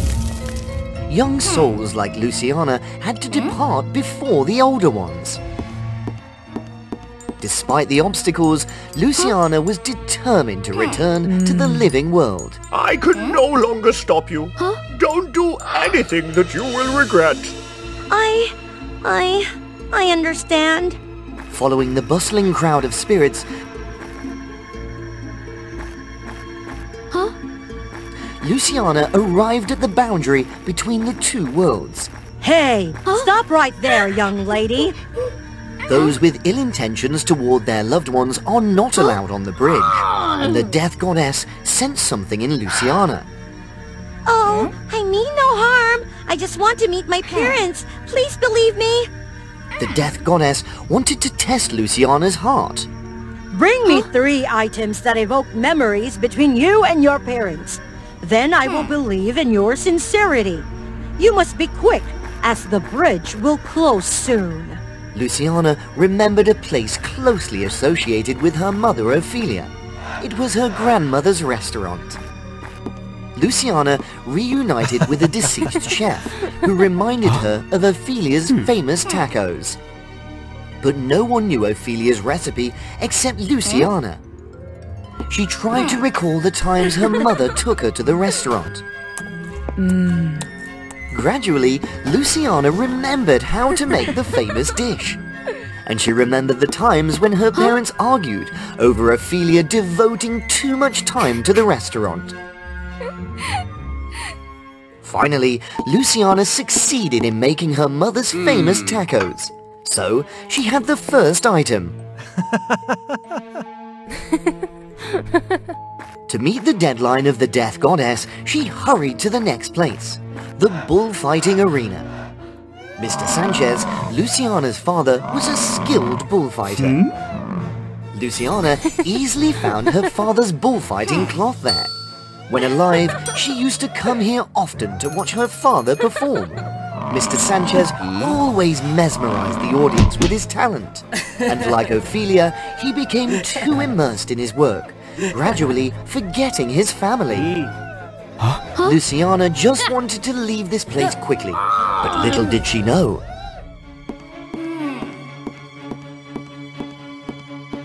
Entering the arena was easy, but leaving was not simple at all. She had to defeat the bull to take the cloth. At that moment, memories of her with her father rushed back. Deep in her heart, Luciana always admired her brave father. She recalled those graceful movements and successfully reenacted his legendary victory. There was still one last item, and Luciana had to hurry as time was running out. She had to return to her home because her grandfather held this item. Luciana needed her grandfather's guitar. When they were happy, the whole Luciana family used to sing along with the guitar. But since her parents started quarreling, everything changed. Luciana recounted everything and begged to take the guitar. Although her grandparents were hesitant, seeing the other two items made them feel that Luciana had changed. Here it is. Don't do anything that will make us regret. Grandfather, I know. I understand. Luciana, with all her strength, ran to the bridge between the realms of the living and the dead. She arrived just in time and completed the challenge of the Reaper.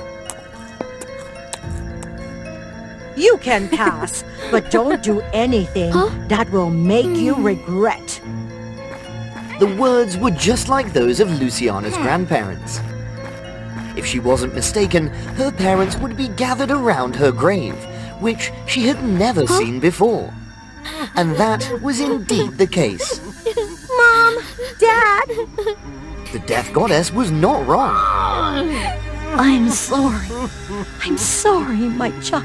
It's my fault. It's my fault. There was something deeply unsettling in Luciana. The Luciana family was never happy. Her parents' quarrels happened continuously.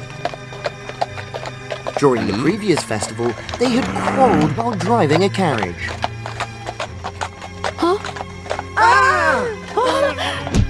And it was their carelessness that caused the accident long ago. Luciana wanted to return to the living world to resent her parents.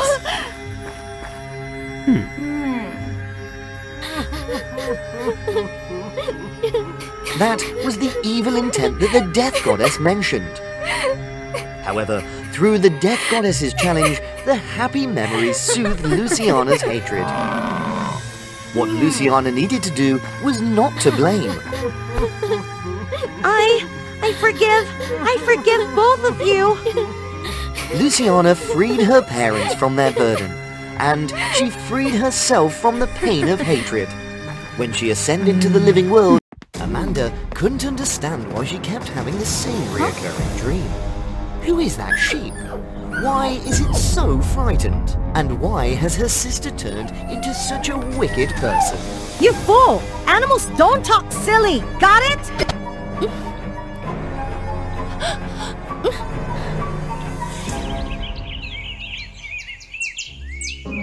3 months ago.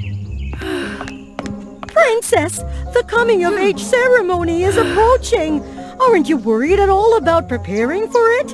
What's the use? No matter how hard I try, I can't surpass Elida's shadow. Elida was Amanda's sister, but they were nothing alike in appearance, talent, or personality. Elida had flowing golden hair, fair skin, and an innate dark magic. Perhaps that's why she was always aloof and colder than all the other fairies in the clan. In contrast, Amanda was lively and warm, just like the power of her radiant sunshine. Elida was blessed with a mesmerizing singing voice, and I have nothing. Despite being sisters, Elida always received special treatment that Amanda did not. She even lived in a separate castle, away from their parents' attention. Amanda tried to get closer to her sister several times, but Elida always coldly avoided her. Thus, the bond between the two sisters grew distant. Feeling lonely and sorrowful on several occasions, Amanda even had the thought that she wished Elida had never existed. No! Why am I thinking such strange thoughts? She's my family! Before the coming-of-age ceremony, fearing that her meager magical abilities would be a laughingstock compared to Elida's exceptional powers, Amanda sneaked into her sister's palace to learn secretly. It's happening again! Princess Elida's power is getting out of control! I heard her summoning demons last night! Amanda trembled. It turned out that this was the secret her parents had always hidden. Her curiosity overcame her fear, leading her feet to Elida's room. Bayel, Paiman, Balam. Suddenly, a chilling wind blew from nowhere, and a bizarre spectacle unfolded before her eyes. Inside, she witnessed a very peculiar scene. Elida? In an instant, from the magic spell summoned by Elida, something Amanda could never imagine appeared. Instinctively, Amanda fiercely resisted in desperation, but it only made the demon Baal even more insane. Suddenly, waking up from the eerie dream, Elida rushed to save her sister, and at the same time, she took the wrath of Baal upon herself. Amanda was supposed to use all her strength to save her sister, but the fear invaded her body, rendering her unable to do anything. The darkness and Baal overwhelmed Elida, and they vanished, leaving the room eerily quiet, as if nothing had happened. Elida! Is anyone there? Anyone? Not only Amanda's parents, but all the attendants were surprised by the story she told. No princess named Elida had lived in the abandoned castle, and in the fairy clan, there was only one single princess, Amanda. In the following days, Amanda silently observed, but there was not a single clue about Elida's existence.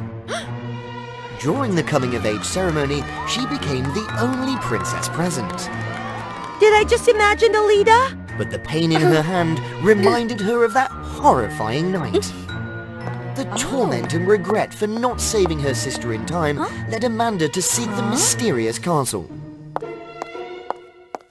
Despite knowing that her light magic would be damaged, Elida diligently studied dark magic from the spellbooks in her room.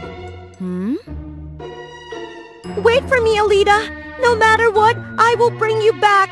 After many, many nights of effort, it finally became a reality. Elida, with an emotionless face contrasting her sister's joyous tears, emerged from the magical spell.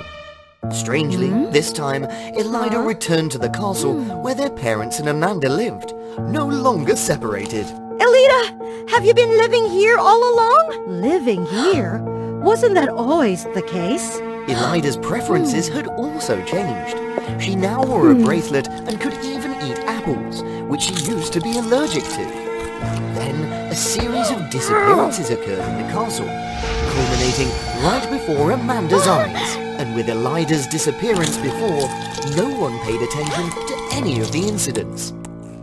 During that time, Amanda often had a strange dream. In the dream, a frightened sheep repeatedly appeared, asking Amanda for help. Is that room Elida's room? And one night, it was Elida herself who appeared in that eerie dream. The faces of the souls and the sheep turned to horror. You fool! Animals don't talk silly! Got it?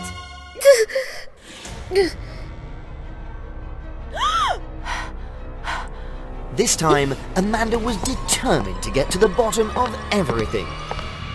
Inside, a horrifying scene truly unfolded. Everything that happened in the dream was real, and her dear sister seemed to be behind it all. What? Oh, we have an uninvited guest here.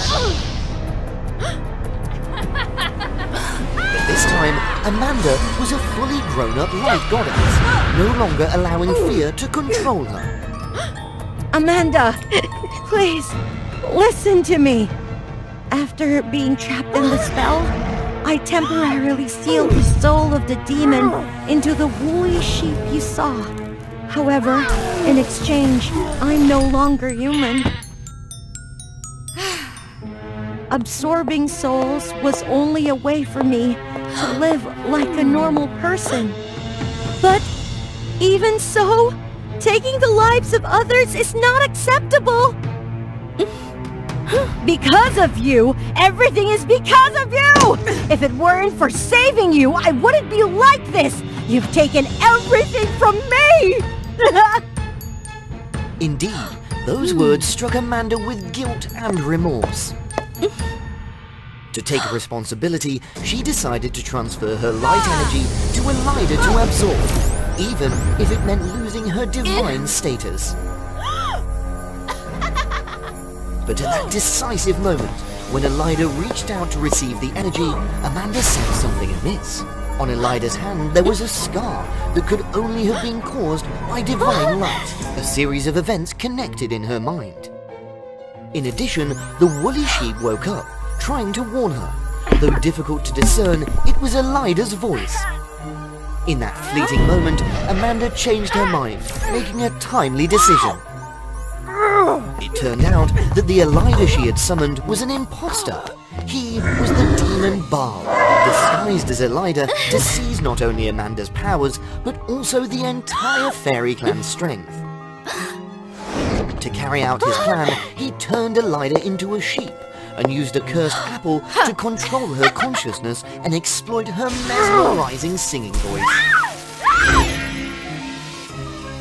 The truth became clear, and the two sisters mustered all their strength to defeat Baal, but he was powerful, and they were no match for him. With no other options, Amanda and Elida decided to use forbidden magic, combining their powers, even if it meant losing their divine status. Demon Baal was finally defeated, and the entire fairy clan woke up from the enchantment and control. From then on, though they no longer had magic, the sisters Amanda and Elida became closer.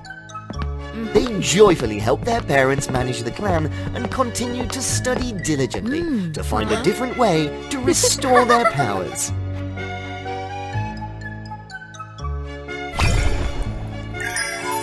The story concludes here today. Thank you for your support. Every view is a huge encouragement for us to create more exciting stories.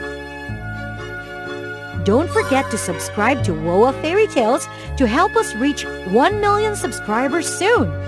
Now, please share with WOA Fairy Tales your feelings after watching today's story. See you in the upcoming episode! 500 years ago, there was a fairy world where extraordinary creatures like fairies, monsters, and little witches lived peacefully together. There lived beautiful butterfly fairy named Galaxia, belonging to the noblest Alan lineage of the land.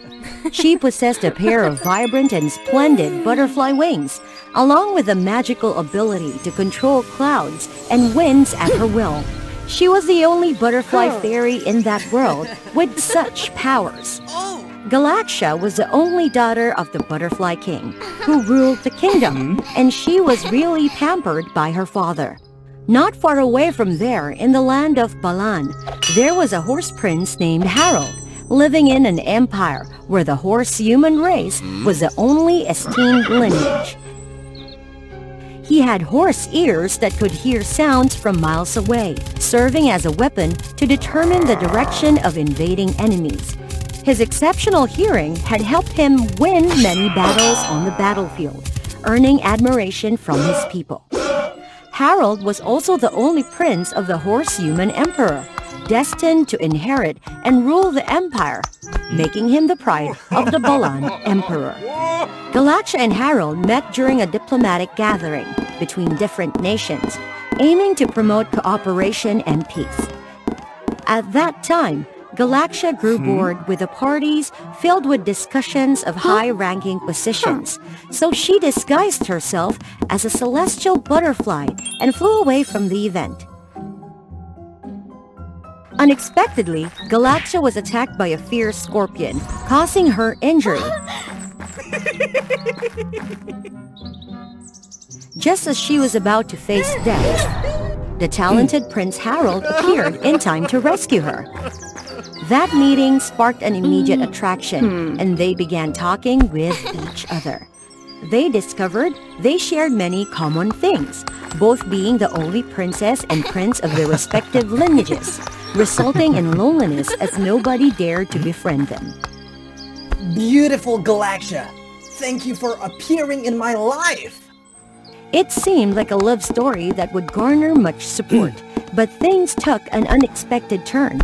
Their love was not accepted by their families. The Butterfly King harbored hatred for the horse-human race, as they had previously invaded and devastated his kingdom. The horse-human emperor looked down upon magical creatures, blaming them for resisting and weakening the empire of the horse-human race. Their families forbade their children from interacting, threatening war if Galaksha and Harold didn't comply. Father, please accept our love. Harold is the only one I truly love.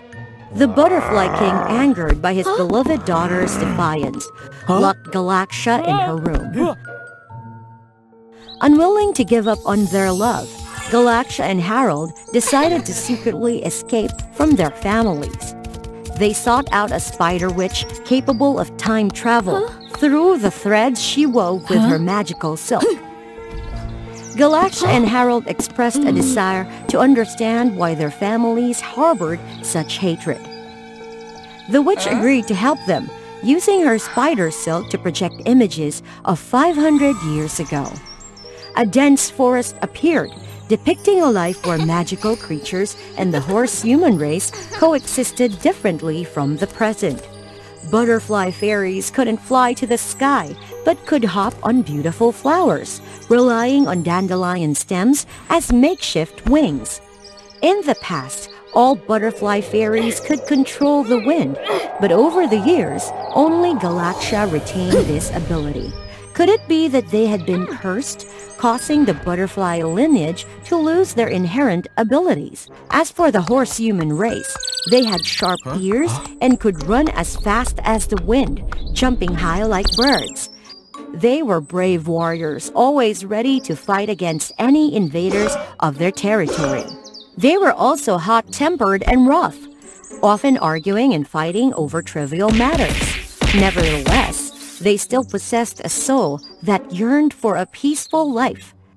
As Galaksha and Harold delved deeper into their respective lineages, they struggled to understand why their families held such animosity.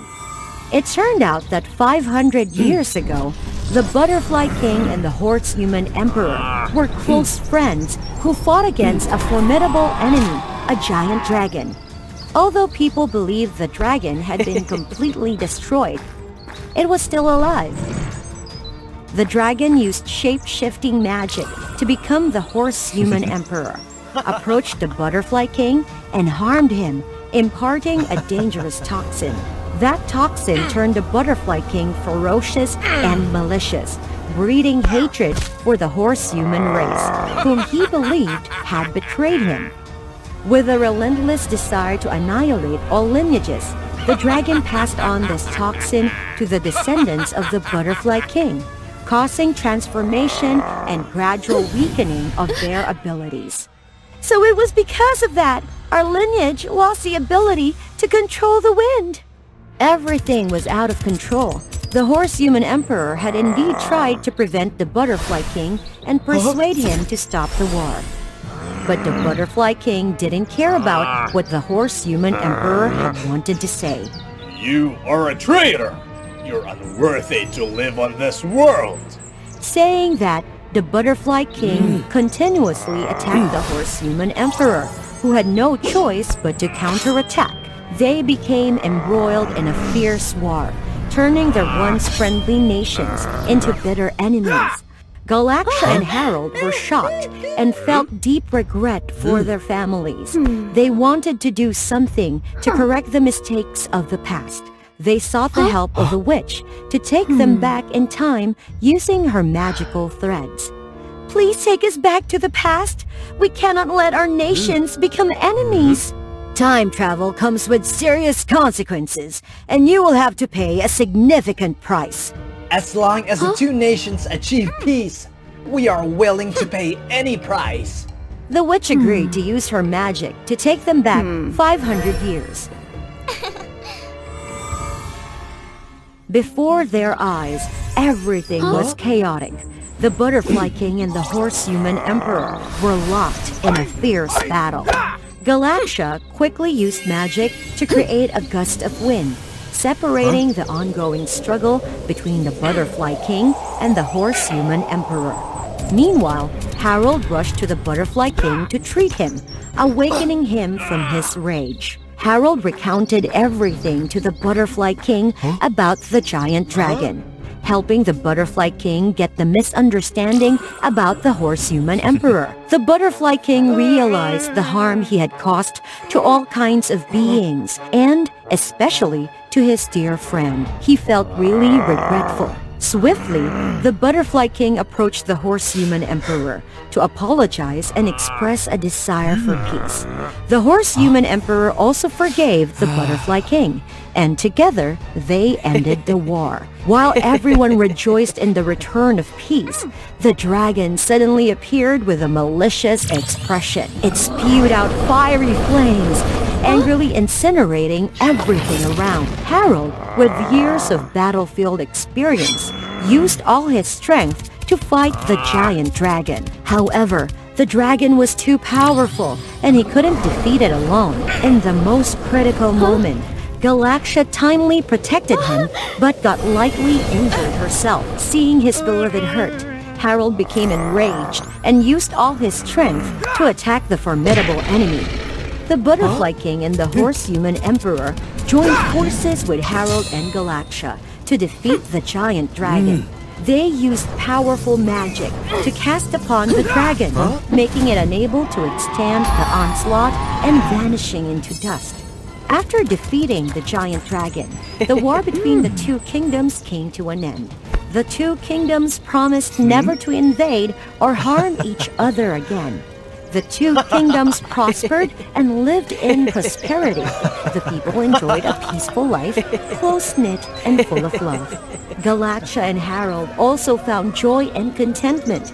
Then, they wished to return and see the outcome of the changes in their two lineages. As the time travel period neared its end, the witch appeared to take them back, reminding them that they would have to pay a significant price. It turned out that the price the witch mentioned was the memories of Galaxia and Harold. Upon returning to the present, the two nations lived in peace, but they no longer remembered each other like strangers. The Butterfly King and the Horse-Human Emperor arranged for the princess and the prince, although unfamiliar, to be connected by an unexplainable bond. Galaxia and Harold held a wedding ceremony, witnessed and blessed by everyone. They looked into each other's eyes and felt a magical connection happening within. The two were moved and fell in love, living happily forever after. Forgiveness is a good thing, but forgiving betrayal is always a mistake. Everywhere was filled with joy at the wedding of Sophia and Cooper. She was the princess of the Kingdom of the Sea, never in love and only only wanting to find a deserving person. And he was a talented prince, incredibly wealthy, sweet and polite. Does anybody object to this marriage? I object! Things took a turn for the worse when Sophia's rival, the Princess of the Green Forest, appeared.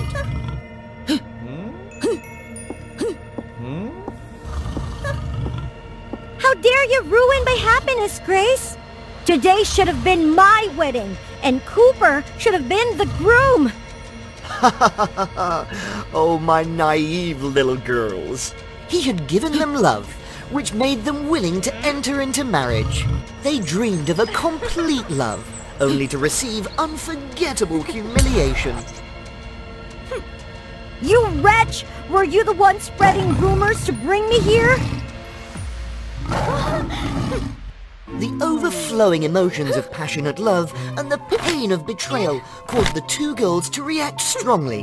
Why cry? Without me, there would be someone else.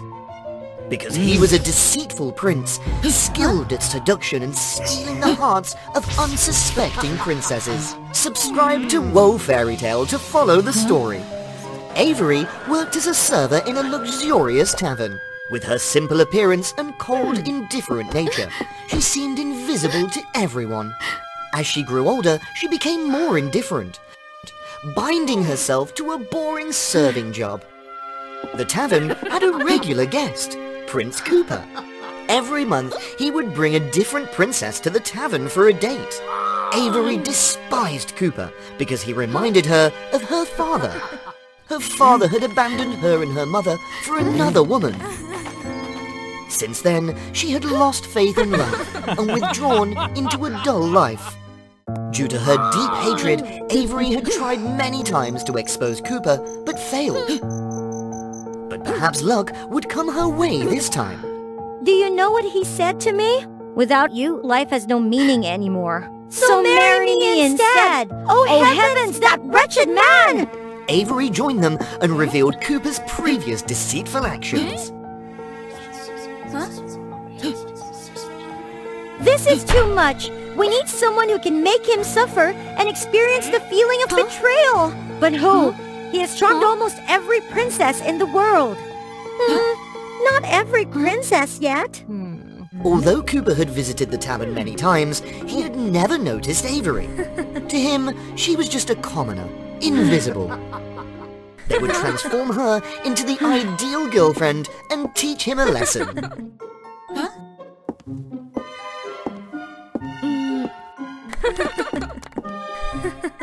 For someone accustomed to getting everything he wants, Cooper will be impressed by an arrogant princess.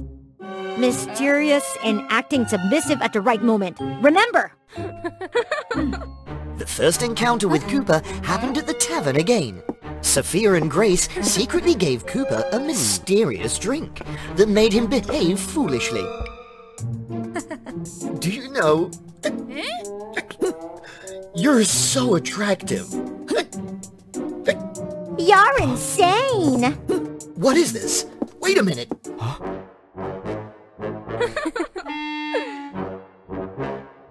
According to the plan, this was when Avery appeared, leaving Cooper stunned with just one glance.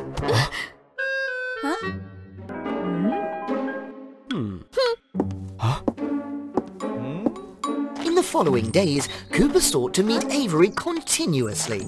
Avery maintained an unpredictable attitude towards Cooper. Sometimes friendly and open, sometimes cold and icy, confusing him.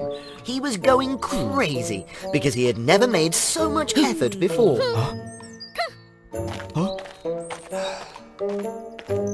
Come on, Avery. When will you agree to go on a date with me? You? I don't know what's true anymore. What do I have to do to prove my sincerity? I really mean it. Suddenly, a thief appeared, and Cooper immediately stood up to protect Avery. Avery pretended to be moved and accepted his 100th confession of love. The plan was on its way to perfect success. Avery and her accomplices laughed at Cooper's foolishness. However, things were not as easy as she thought. Cooper was overly sweet and genuinely caring. He actively learned about her interests and tenderly took care of her step by step.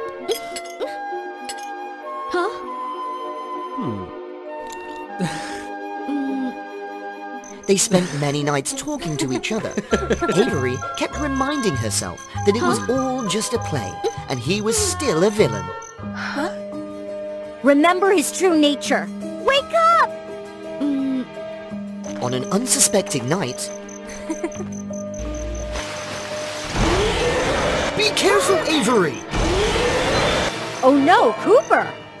Avery caught him and helped treat his wounds. In this touching moment, a marriage proposal was just around the corner. Avery had prepared herself for a cheesy line he would say to countless other girls. But... Avery, I know I'm terrible, but for you, I will change. I want to be worthy of being by your side. Come on, let me show you this.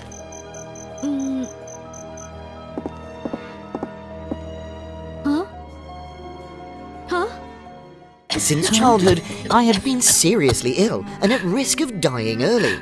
My mother made a deal with a demon to give me her remaining years in exchange for her revival. I couldn't bear it. Then sold my soul to the demon with the deal for my mother's revival. I swore to open the gates and bring the demon to the mortal world, using the broken hearts of the princesses as the main ingredient. I already have enough ingredients to complete the gateway, but I've decided not to open it anymore. Because now I love you! I want to live a redeemed life by your side forever! Are these words true? Avery began to feel conflicted about her revenge plan, and perhaps had developed some feelings for Cooper. She shared everything with Sophia and Grace. Fantastic! This is evidence to put him in jail. And we'll attend his wedding wearing bridal gowns. Cooper and Avery's wedding was splendid. The promiscuous prince finally found his life's destination. Sophia and Grace secretly blended into the wedding to witness the perfect ending of their play. Thank you for giving me the chance to change. Please let me love you for the rest of my life. Avery became more and more confused. If she continued to deceive him at this moment, she wouldn't be any better than him. She gritted her teeth and finally revealed the truth that everything was part of a revenge plan by the betrayed brides. Betrayed brides?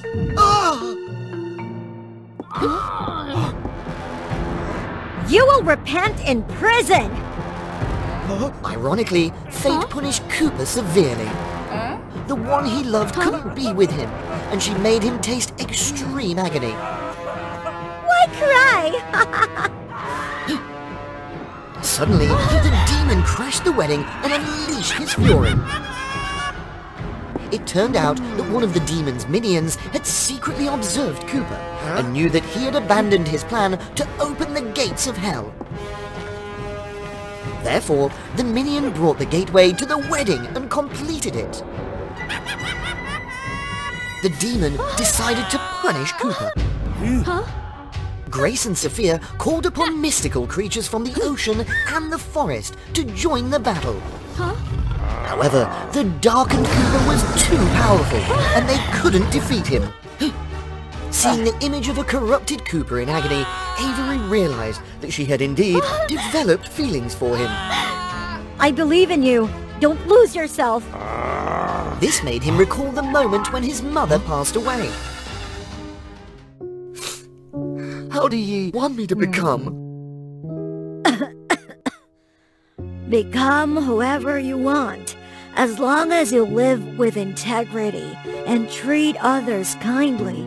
That will always make me proud of you. Don't lose yourself, my child. At this moment, Cooper saw his mother's image in Avery.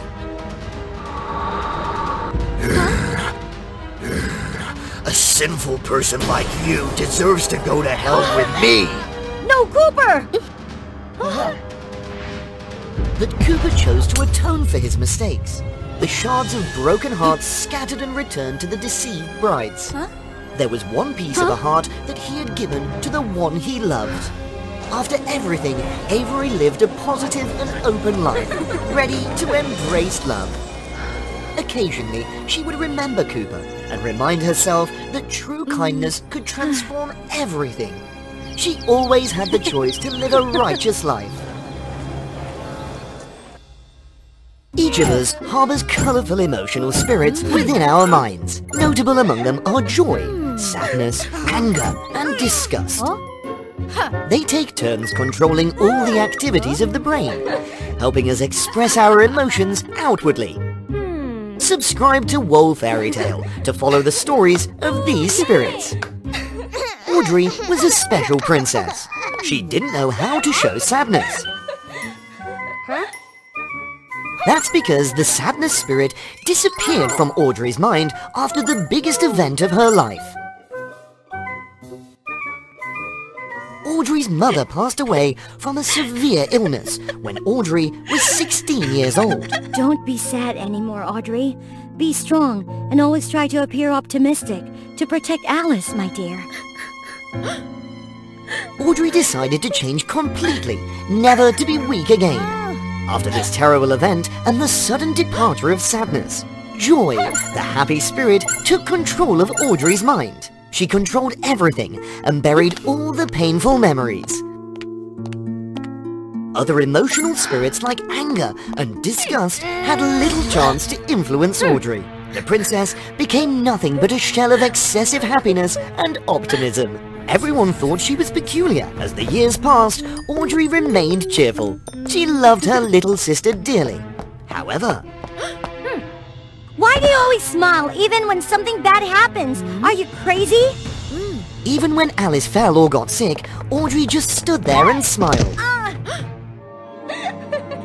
As time went on, Audrey found it increasingly difficult to control her emotions. Everything turned for the worse. And one day, she couldn't even force a smile anymore. She fell seriously ill and fell into a deep slumber. In her mind, the emotional spirits began to panic. They couldn't control her anymore. Alice, worried about her sister, sought out a healing wizard.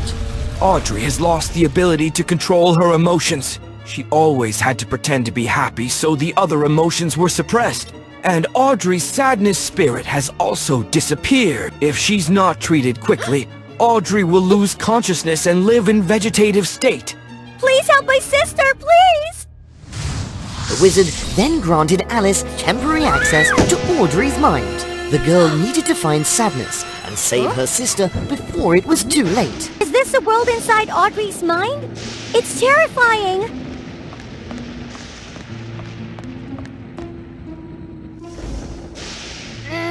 It's all your fault, Joy. Ugh! Exactly! You've been controlling our owner excessively! Calm down! Sadness caused this. She's the one who wanted to hurt our owner. Huh? Alice, what are you doing here? Leave! It's dangerous! This kid, always causing trouble. Alice requested everyone's cooperation to find sadness. Only that could help Audrey. I think we should try to find a place where Joy buried all the sad memories. That's pointless! Those memories may have been destroyed. Huh? Come on, Joy! Time is running out. We have to try everything. With no other option, Joy had to leave everyone there.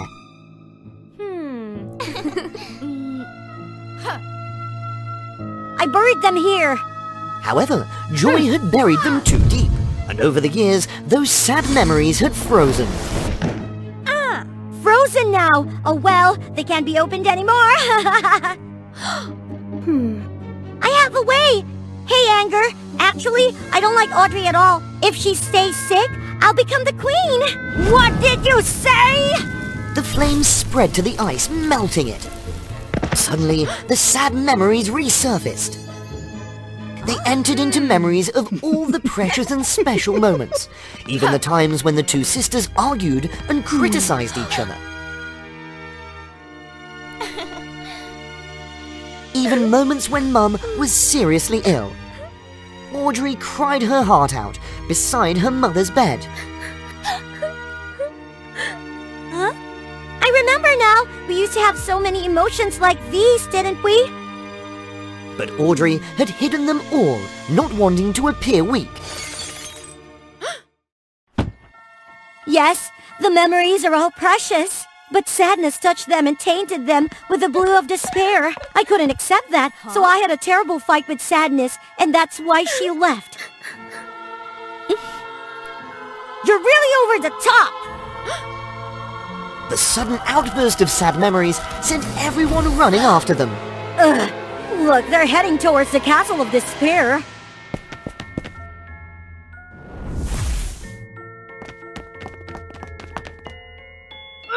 Sadness must be hiding there! But strange mosquito-like creatures began to appear and attack everyone. Oh, I hate these anxiety mosquitoes! Give up!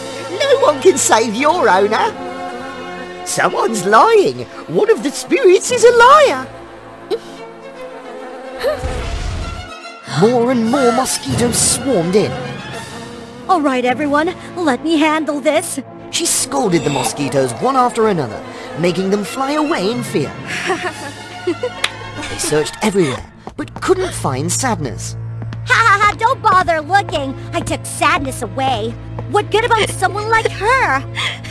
Whenever sadness controlled Audrey, our owner seemed to lose all vitality, only able to cry.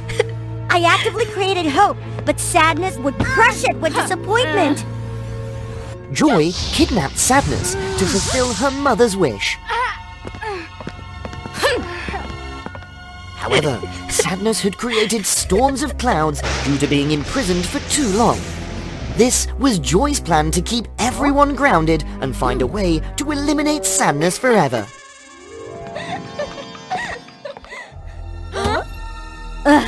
It's not going well. Come here quickly. Go, Alice! Save Sadness! Alice clung to the swarm of mosquitoes, which carried her to where Joy and Sadness were. It's over, Sadness! Fine. I'll do whatever you want. No! Get away quickly!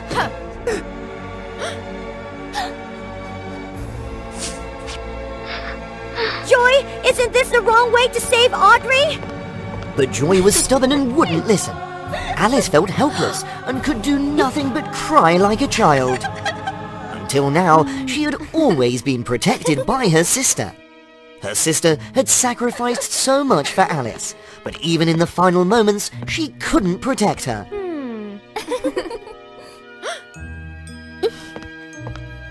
Oh, Alice! Both of them shared their sadness, helping each other relive the pain. Thanks to that, Alice gradually regained her composure. Alice expressed her most sincere gratitude, a thank you she wanted to convey to Audrey. Joy realized her mistake and was crestfallen. Only Sadness could truly understand and empathize with Audrey's and Alice's sadness. Every emotion, including sadness, had its own value. To mature, Audrey had to learn to face her own emotions. I understand now. I'm truly sorry, Sadness. The unnecessary conflicts were resolved. Now, all the emotional spirits joined forces to drive away the dark clouds. They understood that they needed to harmonize their emotions and accept sadness as an essential part of life. Alice successfully helped her sister overcome the emotional crisis. Thank you, Alice. It's okay, sis. I'm here now. From now on, let me take care of you. From then on, the two sisters always shared everything and stayed by each other's side for the rest of their lives. Have you ever felt melancholy because you had to live the life of a supporting character? Always standing in the shadow of others' brilliance. Hurry up, Bloom! Can't you even scatter flowers properly? Bloom, come down here! Ordinary looks, poor talents, and an unremarkable background. Only when making a mistake might one be noticed, but that's about it. That girl was Bloom, just an ordinary person. Whether Bloom was present or not, no one seemed to notice.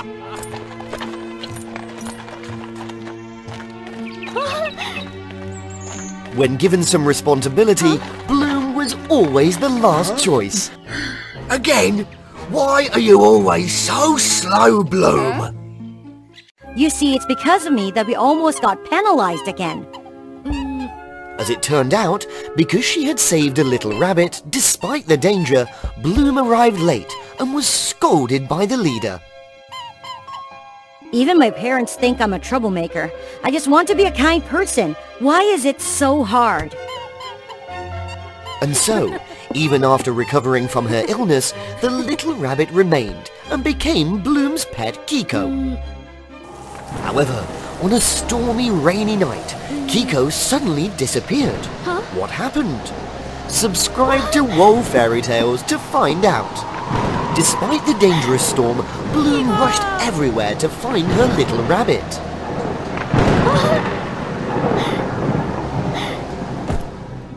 Upon awakening, Bloom was startled to find 4 different versions of herself around her.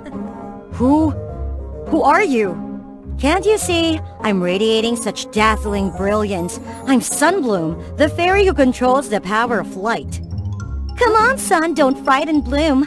I'm Flora Bloom, the fairy who controls nature. Are you feeling better now?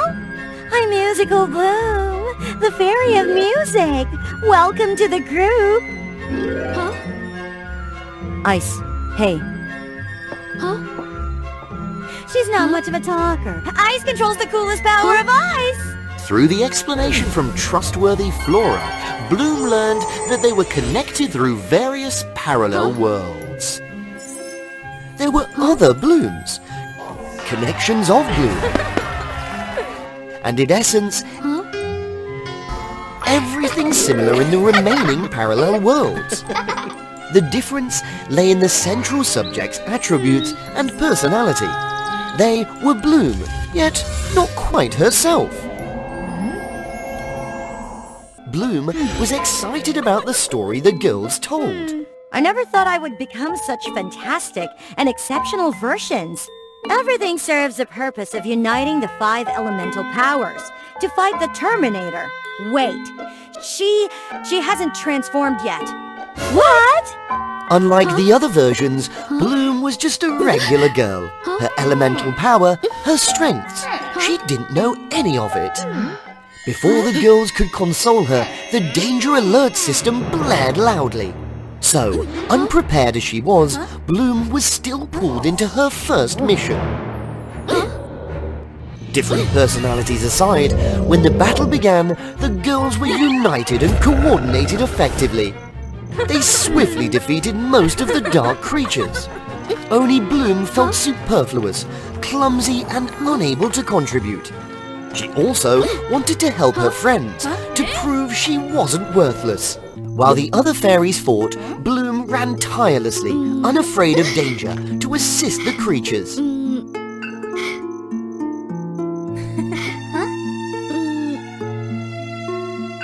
It was then that she unintentionally locked eyes with a small demon, capable of stealing souls. In an instant, Bloom lost her rationality and no longer acted like herself. Upon waking from the illusion, Bloom found herself in a dire situation.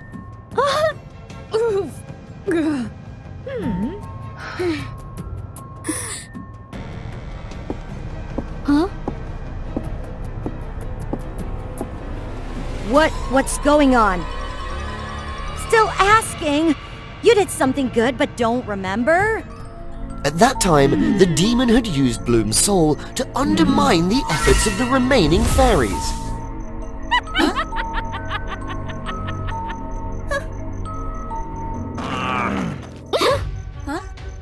Flora even risked her safety to awaken Bloom. Though a mere accident, it ignited a flame of discord among the girls. Bloom returned to the base and withdrew herself from others. Despite the fairies' efforts to advise her, Bloom refused to join them.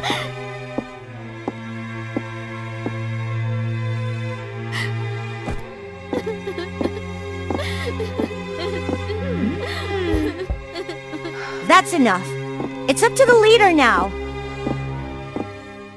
The leader informed them that all parallel worlds followed the same story.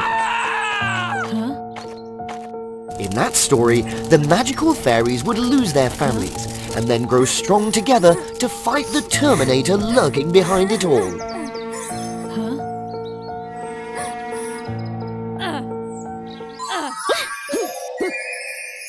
So is it because Bloom's family hasn't suffered a tragedy that her firepower hasn't ignited?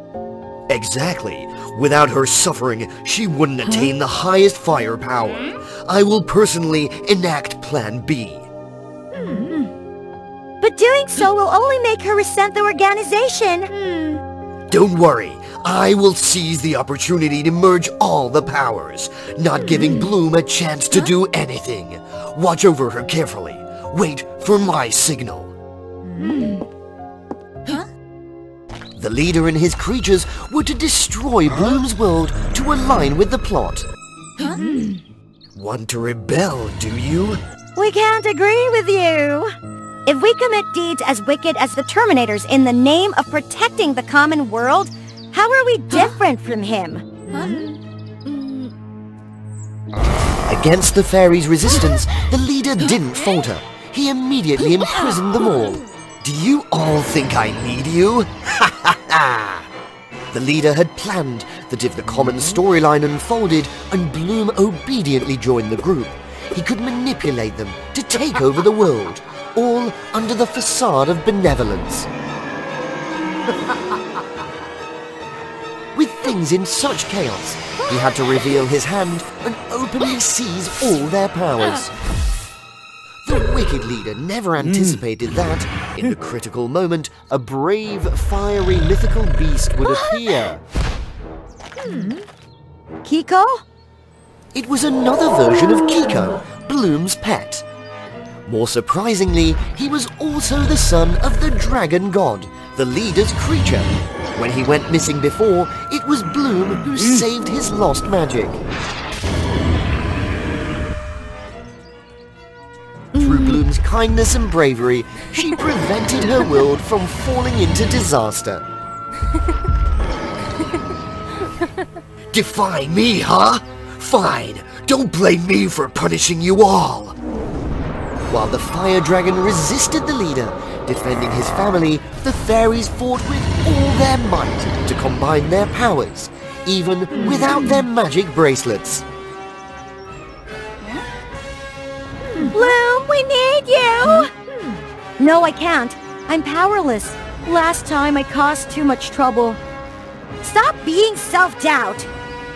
Bloom, you do have power, and it might be the strongest of all. It's kindness and courage. People often overlook it, thinking it's ordinary. But when faced with evil or hardship, everyone will stand up to help. All our worlds feature the same story of meeting a magical creature, yet no one dares to help. Alright, you're the hero, totally worthy of being the Fairy of Fire Magic. With those words of encouragement, Bloom gained the confidence to accept the support of the fiery mythical beast, activating her energy. Together, they created a magical flower, defeating the leader.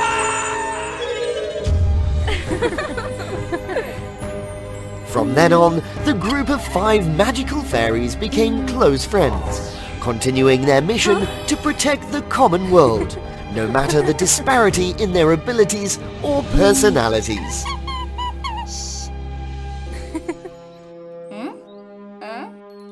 Today's story concludes. Thank you for your support.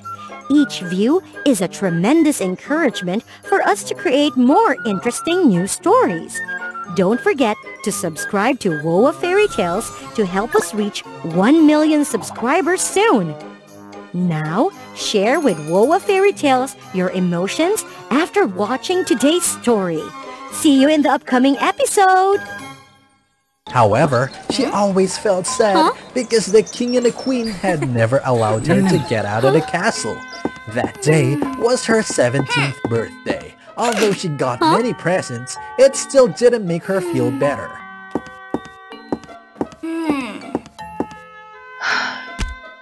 Why is everyone happy on their birthday except for me? Or can I give myself a present? So, she found a way to climb down from the balcony. Then, she quickly ran to the square to have fun together with everyone. A while later, the king and the queen finally realized the disappearance of the princess. They panicked that they went to find her immediately. When people were having fun, from the sky, a witch flew down and landed right in front of Ariel.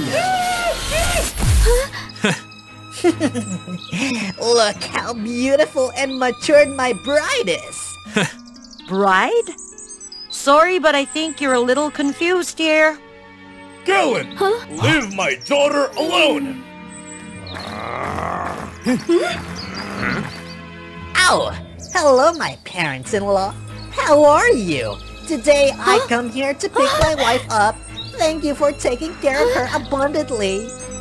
Please spare my daughter. You had so many wives. They're not enough for you? It's true that I had a couple of wives, but one more beautiful wife like this, that's not the problem. I will never let you take her away! Quickly, leave here! King, you forgot what had happened to your earlier daughter. Earlier daughter? I have a sister? So they didn't tell you. It's so embarrassing. But it's alright. I will gradually tell you when you're with me. I won't go anywhere. You don't have the rights to choose. Then, he casted a spell to turn the people around into small animals. Oh, no! Now, do you think again? You! Suddenly, a unicorn appeared from nowhere and flew towards Ariel. Hold me tight! The unicorn carried her to fly to the sky, escaping from the witch. Because you are so beautiful, I will be tolerant. But I only allow you to wander around for 2 days. If you don't come back, you won't have the chance to meet your family members again. Together, the unicorn and Aryan flew continuously for the whole night. They just stopped when they felt safe enough. Thank you so much.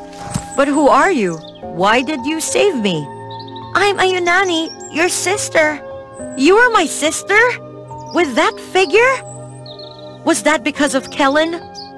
Yes, years ago, on my 17th birthday, he also came and forced me to be his wife. When I refused, he turned me into a unicorn. After that, I knew that the light scepter could lift any curse, so I decided to go find it. So have you found it? The light scepter is created from the sincere crystal, a measure of the bravery, and the necklace of the love. I just found out one of them. So how about the remaining items? Where can we find them? They're deep inside the black jungle where a ferocious giant lives. I tried to go to that jungle, but I still couldn't find anything. This time I will go find them with you. Anyway, 2 is always better than 1. So they decided to go to the black jungle. They searched for the whole day, but they could find nothing. Suddenly, a giant appeared and wanted to capture them. Our nanny had her wings so she could easily dodge, but Aryan was captured by the giant. He took her home, detained her into a big cage, then went to prepare something. She looked around, then came up with a plan. Poor you. thought the life here must be really tough. Huh? It makes you look so pale and weak. You say that I'm pale and weak? Maybe you're the weakest giant among the ones I have met. They could easily break a big lodge with their bare hands. This is really easy to me. So can you pull the gate off the hinges like they used to? The giant immediately did it without hesitation. What else can they do? Quite impressive.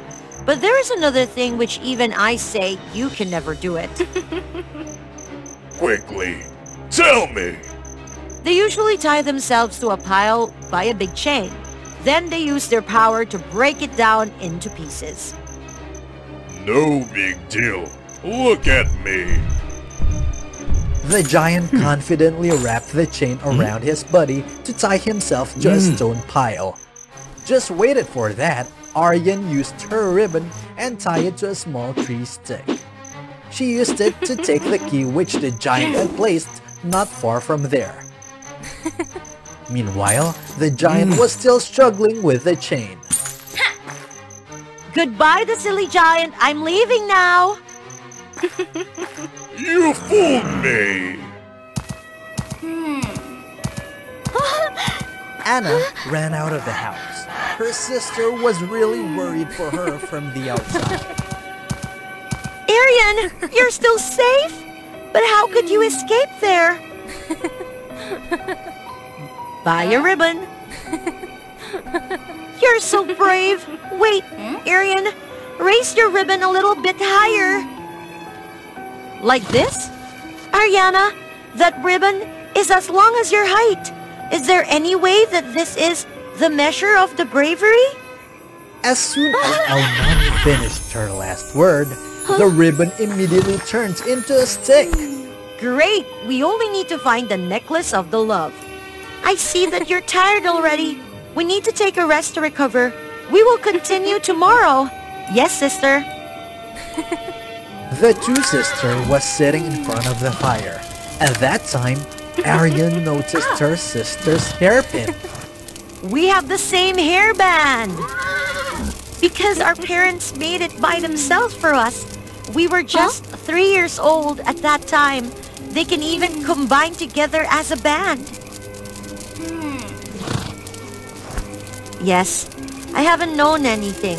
Parents always love us and give us the best things. I have always blamed them. It turned out they wanted to protect me. I miss them.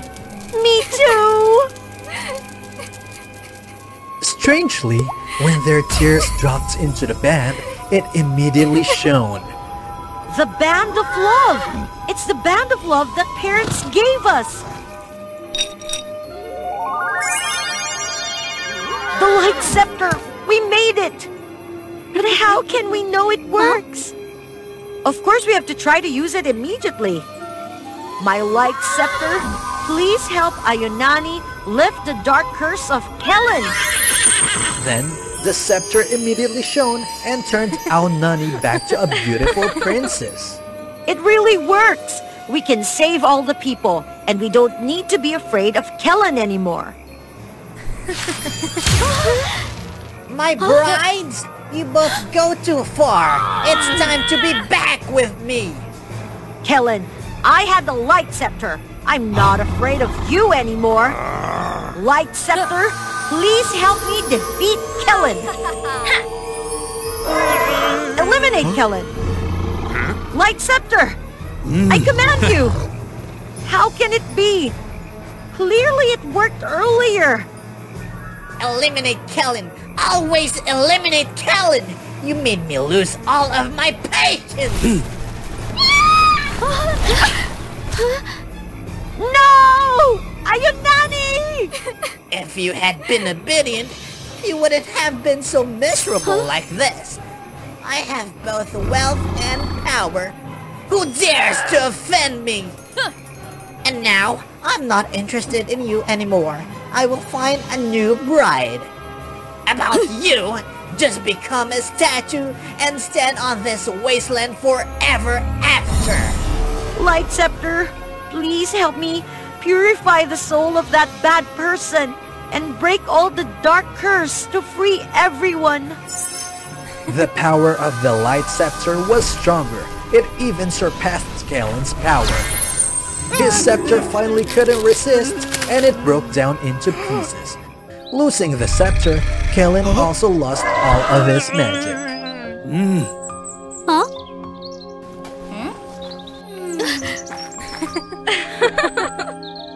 How could you do it?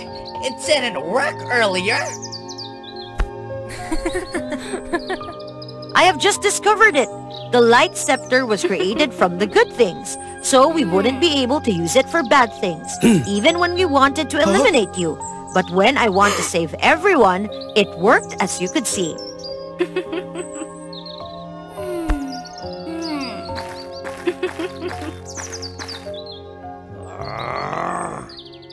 Then, the two sisters finally could reunite with their family, and they lived happily together forever after.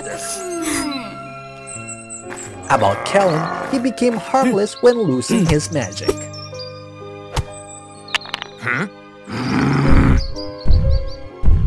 No, stupid giant! Release me! Historia is a gentle, feminine princess, beautiful like a goddess. In stark contrast is the ruthless female vampire, Bellatrix. Surprisingly, these two share a special bond. Historia was molded into the ideal princess, whether she wanted it or not. Historia! Stand up straight! Let your hair grow long. Wear more feminine dresses. Eat with elegance. You must smile. You must be kind. That's what it means to be feminine. That's what it means to be a princess. Historia's goodness inadvertently led her to... All right, you have to run now. Rescue Bellatrix, who would become a self-centered vampire queen. She transforms beautiful men and women into vampires. She devastates the human lands to expand her vampire territory. But after years of inconclusive warfare, she decides... Kidnap the human princess to threaten them! Bellatrix attacks Historia and the neighboring Prince Aaron during their excursion. Despite having weapons against vampires, Aaron and his soldiers are defeated. But Bellatrix and Historia are taken aback when... You are that person? Aaron seizes the opportunity to capture Bellatrix while she's distracted. He accomplishes a great feat and is rewarded with Historia's hand by the king. Do I really love Aaron? Yeah, but I'm a princess. I have to obey. But what Historia truly cares about is Bellatrix. She's kept as a hostage to negotiate with the vampire clan.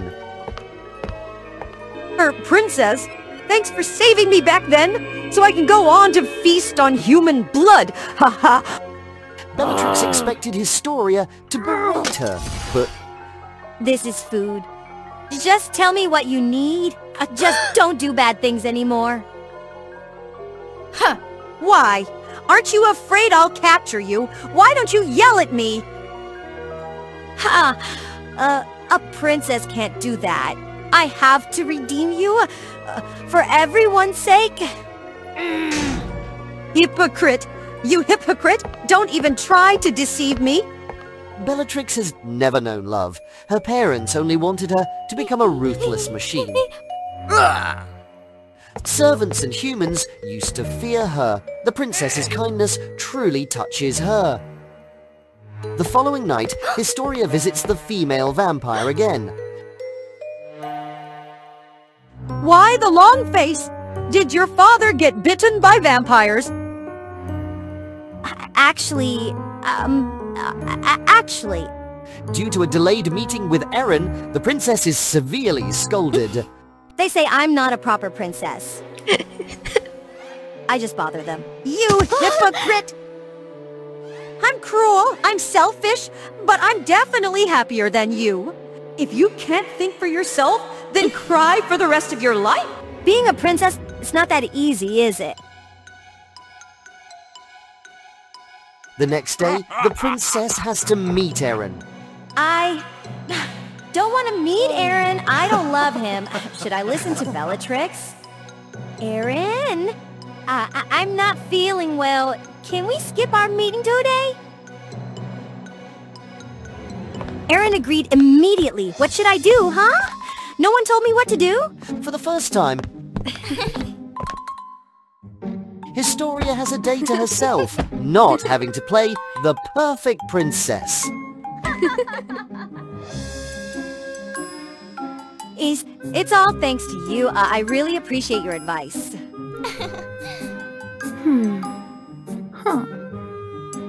Nonsense! From then on, the princess heeds Bellatrix's advice. If you don't like the prince, why meet him? If long hair bothers you, cut it. If the dress is uncomfortable, change it. Wow. Oh my, she's so beautiful! She's even more captivating than before.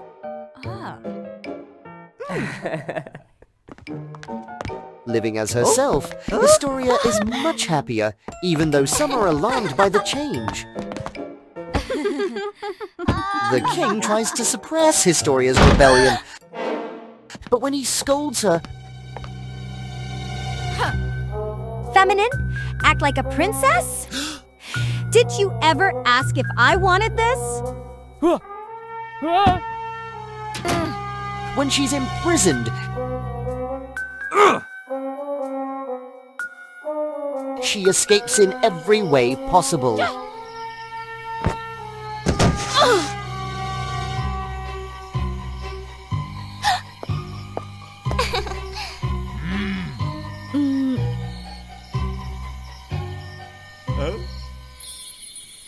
In the end, the king is left with no options. It's no wonder that the princess becomes increasingly close to the vampire queen.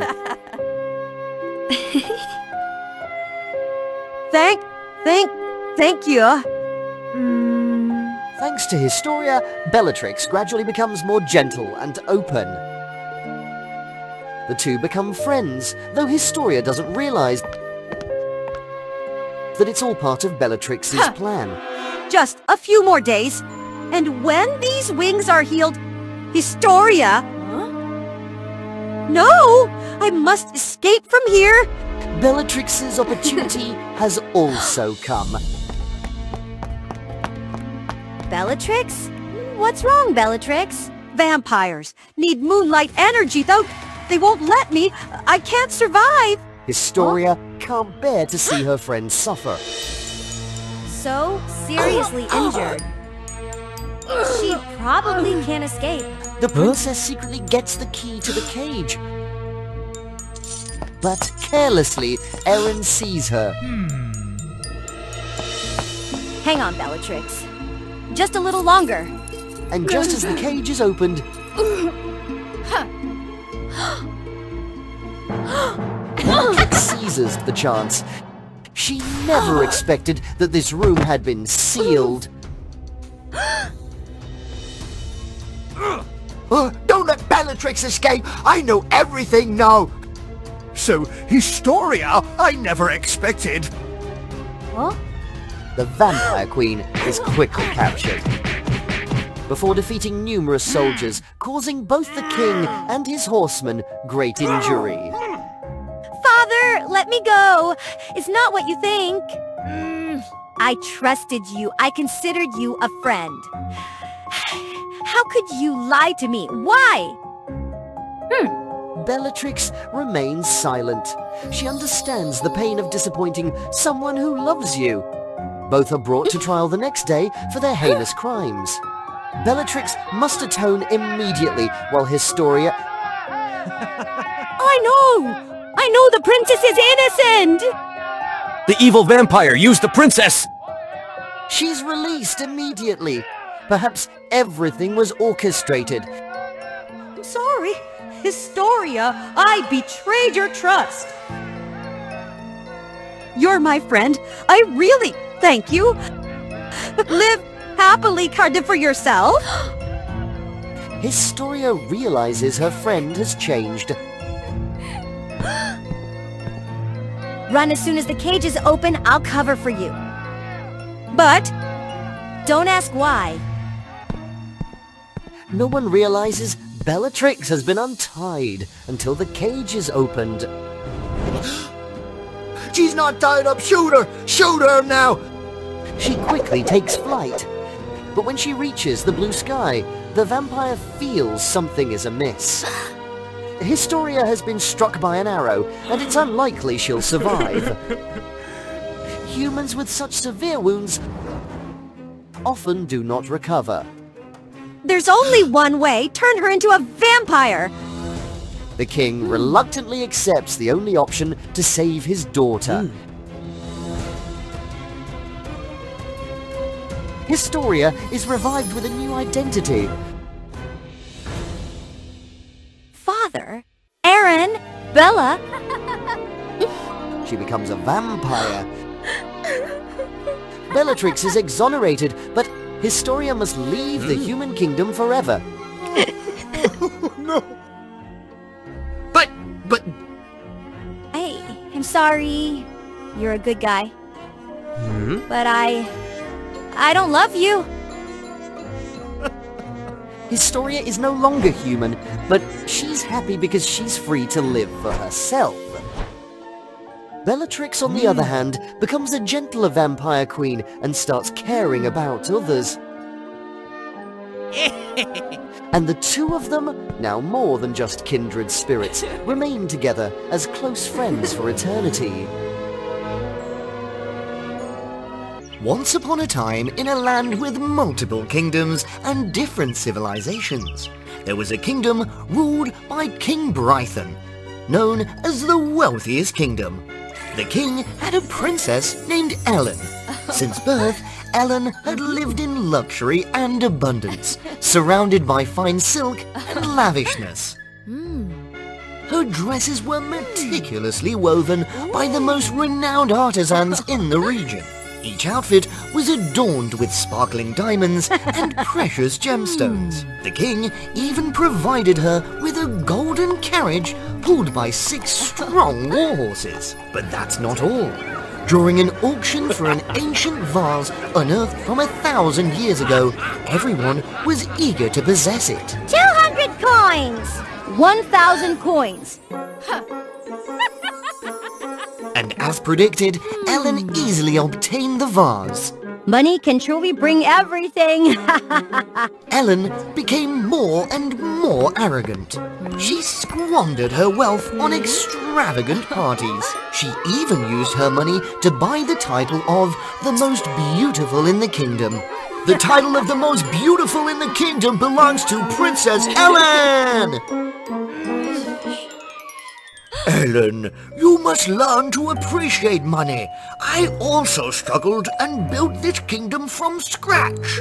You are so stingy. With this much money, when will it ever run out? Father, you should not interfere in my affairs. One fine day, while Ellen was strolling, she unexpectedly encountered an old beggar-woman. Please help this poor old woman. I haven't had anything to eat for days. I beg you to show mercy. Stay away, filthy old woman. Oh, my dress. If it gets ruined, you won't be able to compensate me with your life. Take her away quickly.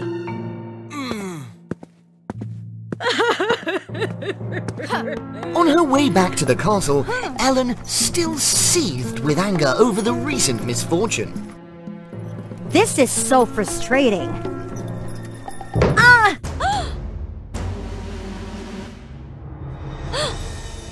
Is anyone here? Help me! I must quickly return to inform Father. Ellen woke up in a damp, low-ceilinged room. A person wearing a cloak approached Ellen. Who are you? What do you want? I am the witch of this kingdom. I find great interest in you. I have plenty of gold. I will give it all to you. Please, release me. Listen carefully. From now on, everything you touch will turn to gold. A curse that turns everything into gold? I must thank you for this. Don't rejoice too soon. Your special ability may bring you great suffering. Is this a dream?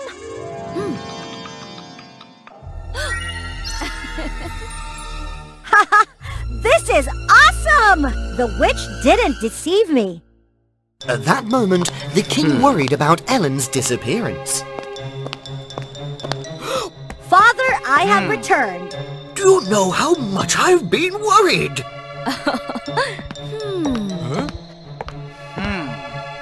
Father, look at this! I can turn everything into gold. What is happening? From now on, Father, don't hinder me from spending, because I can create gold myself. Ellen! Now it's time to eat. Ellen is very hungry now. This is unbearable! I want to eat! Bring me more food here quickly!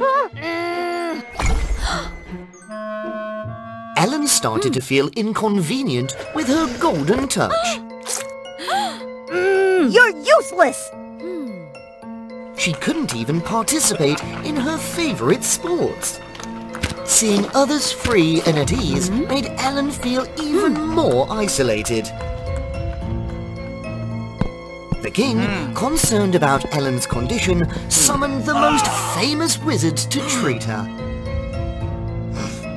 As the night fell, Ellen tried to fall asleep.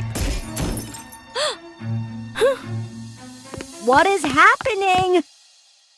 The situation was extremely dangerous, but Ellen couldn't abandon her father. These hands still have their power, don't they? But when Ellen looked back at her father... Oh no!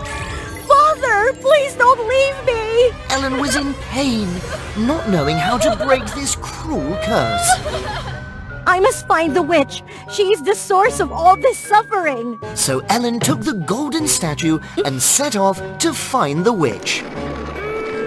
Ellen tirelessly pulled the cart, disregarding the difficulties. Finally, Ellen reached a river. Oh, water! Oops, I forgot I can't use my hands. The cool and refreshing water soothed her soul. In the past, only gold and silver could satisfy me, but now this simple thing truly makes me appreciate it. Ellen continued her journey. Miss, do you want to cross the river? Yes, exactly. I am Paleo, the boatman of this river. Where do you want to go? I don't know. I need to find the witch to break the curse and save my father. I know that place. I will take you there. Really? Ellen felt like she had found a lifeline. Luck seemed to be smiling upon her, but happiness is often short-lived. The boat suddenly encountered violent waves. Ellen woke up and found herself in the witch's room. Where is my statue?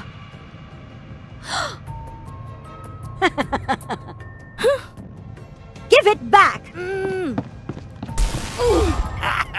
Congratulations! You fell into the trap! Ellen couldn't believe that Paleo was actually actually the witch's henchman. Please, return the statue to me. I'm willing to give up everything. Ellen was puzzled, as this face seemed familiar to her. You are? Yes, I am the beggar woman whom you heartlessly refused to help. Exhausted, she fell into the hands of dark forces, who took advantage and possessed her body, turning her into the wicked witch she is now. I am the cause of your pain. I apologize for my arrogance, and I truly regret my actions. I have paid a heavy price. Please, help save my father. But that didn't soften the heart of the witch. No! Ellen truly overcame her selfish and petty nature to sacrifice for her family. As a result, the curse no longer had any effect. Destroy her quickly!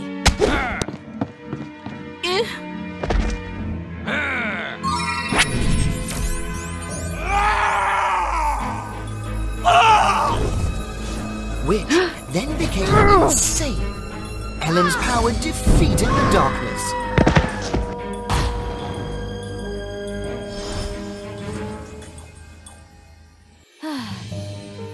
Ellen's power defeated the darkness. I apologize for hurting you. From now on, I will spend the rest of my life caring for and making amends to you. And another miracle occurred. Father, I'm sorry. I'm glad that my daughter finally realizes the true value. From then on, Ellen no longer acted spoiled or wasteful. Instead, she became a princess with a golden heart. When life was dyed in darkness, send your wishes and desires to the stars.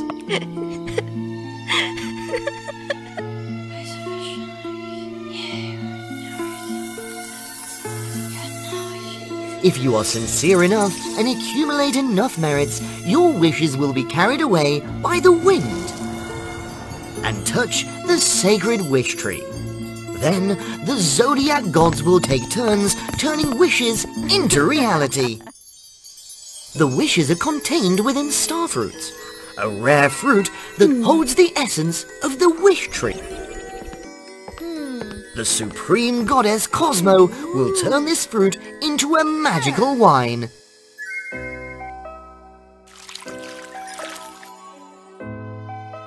Which keeps her extraordinary power, nourishes the land and the zodiac gods. Let's explore the realm of fairy wishes by subscribing to the WOA Fairy Tale channel. The wish tree only bears fruit once every 10 years. And if you're not quick enough, your wishes will easily be taken away.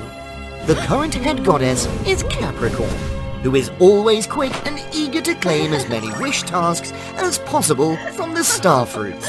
On the other hand, Pisces is a goddess who is always laughed at for being clumsy and slow. People look down on her because she only knows how to create illusions.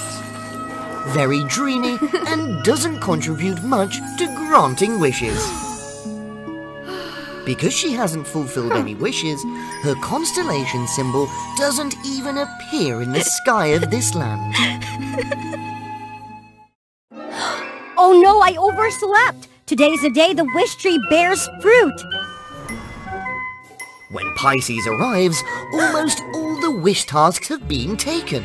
Only 2 starfruits are left hanging on the tree. Great! This fruit is mine! Stay away! Come on, you don't have to be so aggressive. If you overslept, don't demand anything. There's still 1 fruit left. Hurry up and take it, Pisces. Yeah, take it quickly.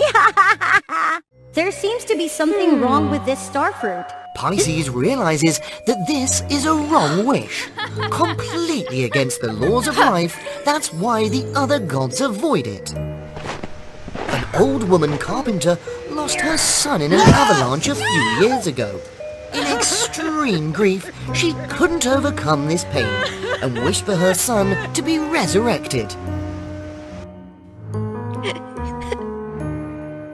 This wish is beyond the capabilities of the Zodiac gods. Poor thing, only received one wish. Give up. After all, you will always be a burden to this land. I will prove it to all of you. Pisces knows that she can't bring the old woman's son back as wished, but she can use all her abilities to make her mother live in happiness. The purpose of the wish tree and the Zodiac gods in the end is still to bring positivity to life and make everyone warm and happy. It hurts so much.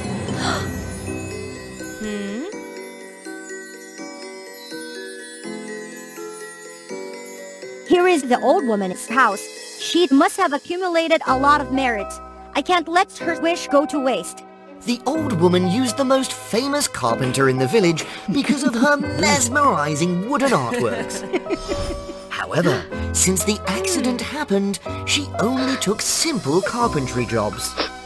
In addition, she stayed at home all day, looking back at old pictures and crying so much that her eyes have become blurry.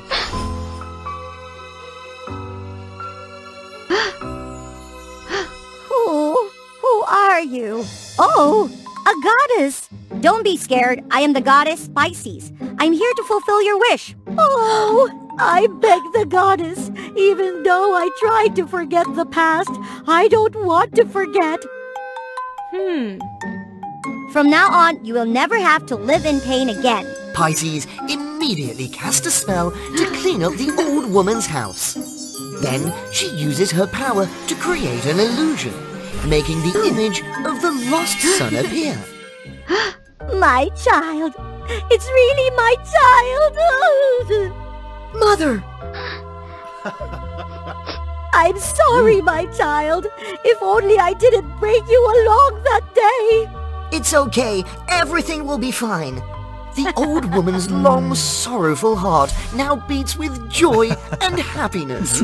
Finally, Pisces has helped someone. She's not as useless as they say. But right after that, a guest suddenly appears at the old woman's house. He sees the old woman talking and laughing alone and gets scared and runs away. He thinks that the old woman must be obsessed with her son to the point of madness. Exactly 1 week later, the Zodiac gods gather at the sacred wish tree. In an instant, all the star fruits on the tree fall down. Success! My first starfruit! The image of the Pisces constellation is now clearly visible in the sky, shining brightly alongside the remaining 11 constellations. Hey, how did you fulfill the old woman's wish? The power to create illusions is not a joke, you know. Creating illusions? Ha! That means you're still letting the old woman live in the past. It's not anything great. Why not? Come with me and you'll see how happy the old woman is.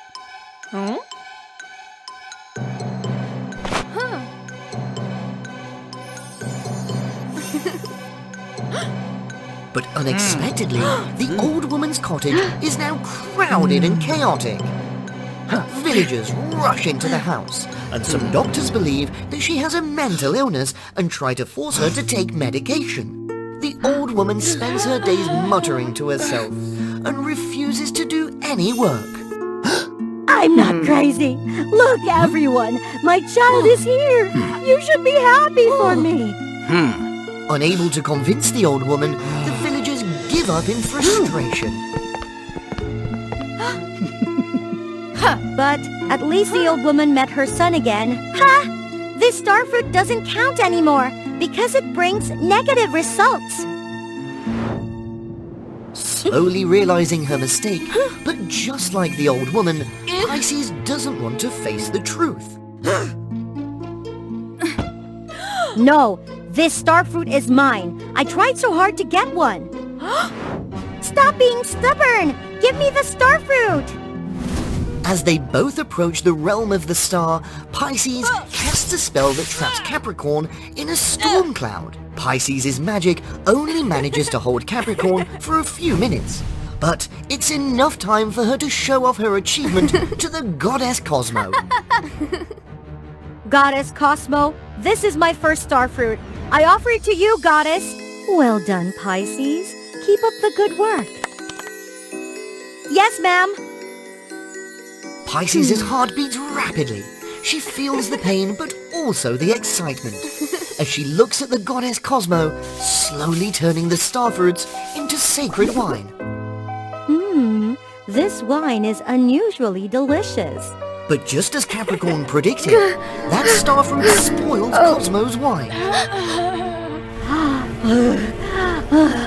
What in the world is this? Her eyes widen, but this time they have turned deep black. Goddess Cosmo roars in a frenzy. She begins transforming into strange forms. The Zodiac gods quickly join forces to restrain the raging Cosmo. Oh no, it's all my fault. The negative wish brought negative consequences, and it tainted itself. The restraint magic gradually loses its effect, and Cosmo starts destroying everything. Grand architectural structures on the clouds collapse. Colorful flower gardens are shattered. Oh my god! Pisces! Can't you see? You need to fix this mess! I told you already! Help me! What should I do now? The only way to subdue Cosmo Goddess is to find a way to change the situation, to turn the harmful wish into something useful. That's right. I know what to do. Thank you. Hurry! Pisces quickly flies down to the old woman's house. The house is now in ruins, dirty, and the old woman is still happily talking to the illusions she created. I'm truly sorry. My child! Please bring my child back! It's time for you to learn to face reality, instead of living in the illusions of the past. It's impossible! Please, my goddess! Follow me. I will let you bid farewell to your child one last time. Using poison to counter poison, Pisces casts a spell for the old woman to see one final illusion. But this time, it's in a vibrant and colorful heavenly garden. Mother! After all this time, you're still here, my child? Yes, I have crossed over to the other world, and I'm living a very happy life. Mother, you must also live a happy life. Continue to create magnificent wooden artworks, and help the people around you.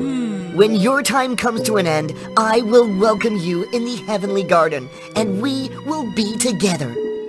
I understand now. I will always love you, no matter where you are. In a loving embrace, the old woman's heart finally lets go of the past, determined to live the remaining years to the fullest.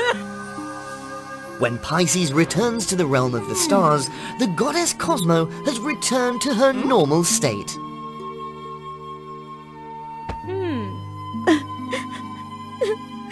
My goddess, I apologize to you. If only I wasn't so stubborn. It's okay, stop crying. Even though you caused this, you also found a way to save me. You're more talented than you think, Pisces. Yeah, I admit your ability to create illusions is impressive. That's right. Just a bit stubborn and sensitive. Stop teasing me already. From then on, Capricorn and the other zodiac gods no longer compete with Pisces. They assist her in the prosperous kingdom of Bosia, buzzed with the lively sounds of people, their voices intermingling in the bustling marketplace. However, there was one thing you wouldn't hear: the enchanting melodies or graceful dances, as those were forbidden in this kingdom. Nevertheless, rules couldn't bind everyone, including Princess Barina of the kingdom. Since childhood, Barina had been stayed within the vast castle without any friends. The king and queen, engrossed in ruling the kingdom and in strict prohibitions, forbade her from leaving the castle. Barina's best moment of joy came when she discovered a beautiful music box with a charming ballerina twirling to the melodious tunes in the king and queen's chamber. Upon finding Barina swaying to the music, the queen rushed in and hastily confiscated the music box. Barina, this is not a toy for you to play with. Remember, music and dance are forbidden.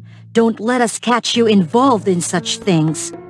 Yes, Mother. However, prohibitions couldn't suppress Barina's love for that music box. Taking advantage of her parents' absence, she sneakily took the box and hid it for herself. As night fell, young Barina opened the secret music box under the bright moonlight. To her surprise, the ballerina wasn't stationary anymore, but gracefully danced throughout the entire musical piece. Immersed in the dance, Barina stood up and began practicing her own ballet steps. From that day forward, Barina diligently trained in secret every night, accompanied by the magical dancer from the music box. Time nurtured her beauty and dancing talent. As the princess grew up, her parents remained strict, limiting her connection with the people outside the castle. Thus, Barina resorted to disguises, sneaking out to satisfy her curiosity about the world beyond the castle. During one such escapade, Barina stumbled upon a lively underground basement immersed in music, hidden in the streets. There, she could freely indulge in her passion for dance. People in that basement shared their love for music and danced with her. And Barina made a fantastic friend, Edon. Despite his humble background, Edon had an immense passion for art and Barina's graceful movements. Amazing, Barina. Your dance steps were as light as walking on air. Thank you! Now let's stand up and dance with everyone. Come on, hurry up! Barina's daily life continued peacefully until her birthday. As she entered her room, a mysterious voice echoed, Barina! Barina! Who's there? Entering the room cautiously, she searched around but found no one. I'm here at the music box, Barina. Music box dancer? And you can even talk? Why weren't you scared when I danced? And now you scream like that. Hello, my name is Rosette, and I used to be a human like you. It turned out that 6 years ago, during her ballet performance, Rosette had been mysteriously cursed, but she couldn't remember the source of the curse. When she regained consciousness, she had forgotten her past and discovered herself as a motionless dancer in that music box. Until Barina opened the box, a magical force allowed Rosette to move and perform. You can move now and you can speak. Could it be any way that the curse be about to be lifted? Perhaps, but it has been 6 years since I could move, and I have to wait another 6 years without knowing what will happen next. So let me help you. I'll find a way to lift the curse for you. In the following days, Barina focused on searching for ways to lift the curse, but found no leads. Feeling discouraged, Barina sought refuge in the mysterious underground basement to escape the troubles within the castle. Considering Edon a trustworthy friend, Barina shared her princess identity, the cursed music box, and Rosette's story. It's strange, Barina. The king and queen prohibit music in this kingdom, yet they keep a cursed music box in their chamber. You should reconsider that chest for investigation. Exactly that box! Excellent observation, Edon! I couldn't think of it before. General Eric returned home in the midst of a storm, only to be disappointed.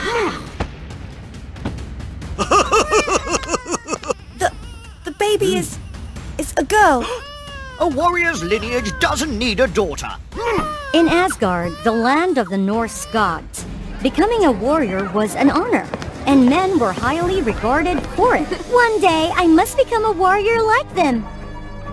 If you subscribe to WOA Fairy Tales channel, who knows? You might become like them. I'm not falling for that. Women in this land were coldly treated, like Valkyrie, who served the gods as a swan dancer, a job considered beneath warriors. Beautiful, but a bit weak. Only for women. Back at home, Valkyrie was always coldly treated, in stark contrast to her younger brother Edgar, a warrior in the Asgard army, who received their father's attention and rigorous training, although he wasn't particularly skilled. Get up! If you continue like this, you'll never match Ragnar. And you, prepare a Pegasus for your brother. Hurry up! With a strong passion, Valkyrie secretly practiced every night. She even excelled over her younger brother. Excellent! Practicing tricks again? Do you intend to destroy your brother's things, huh? Women can't be warriors. Why? Why do you have a... Valkyrie remained determined to pursue her dream. Her opportunity came when the supreme god Odin wanted to establish a new battalion. The victor of this battle will be the first of the battalion. I will grant them immortality. Edgar enrolled in the selection contest under their father's pressure. Father, I want to participate too. Doesn't everyone have the right to do so? To allow his daughter to participate, General Eric was worried about losing face. If you can defeat Edgar, do whatever you want. So Valkyrie and her younger brother competed against each other. Following the contest's rules, the first one to touch the ground loses. The dancer completely overwhelmed her warrior brother.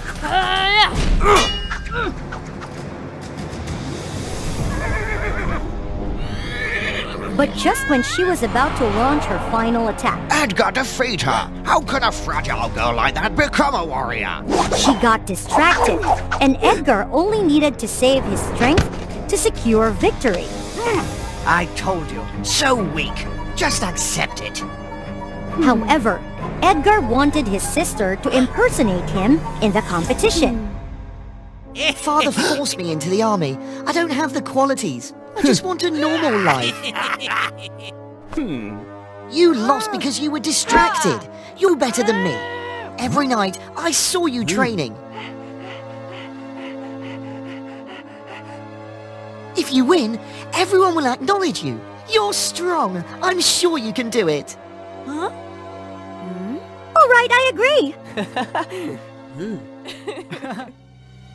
Hide here. You're safe with my friends. Put on this helmet, and no one will know who I am. Valkyrie easily disguised herself as Edgar, as he wasn't very tall. Ragnar, who often bullied Edgar, took notice of her. So, you dare to compete, Edgar? Her helmet fell off, revealing her true identity as the swan dancer. Oh my god, look at this. General Eric's family is out of men, so they had to send their daughter.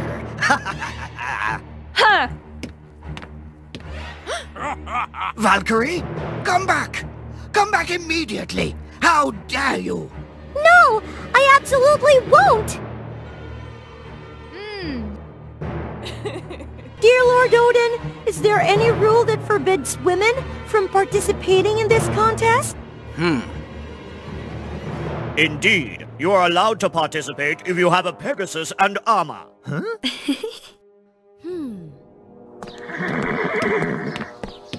Eric demanded Edgar's Pegasus and armor back from Valkyrie. Please, can someone lend me armor and a Pegasus? Let her borrow him to mess around, huh? Not happening.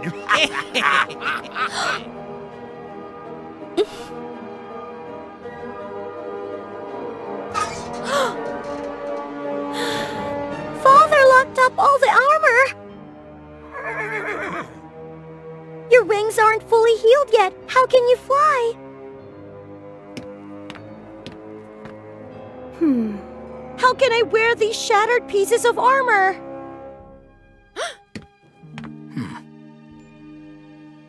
With no other choice, Valkyrie had to bring her father to where Edgar was hiding.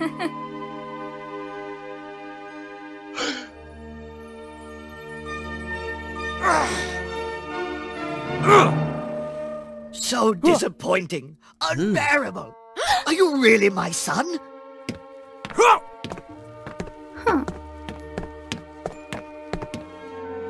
In the end, I couldn't do anything. Do I have to do things I don't like for the rest of my life?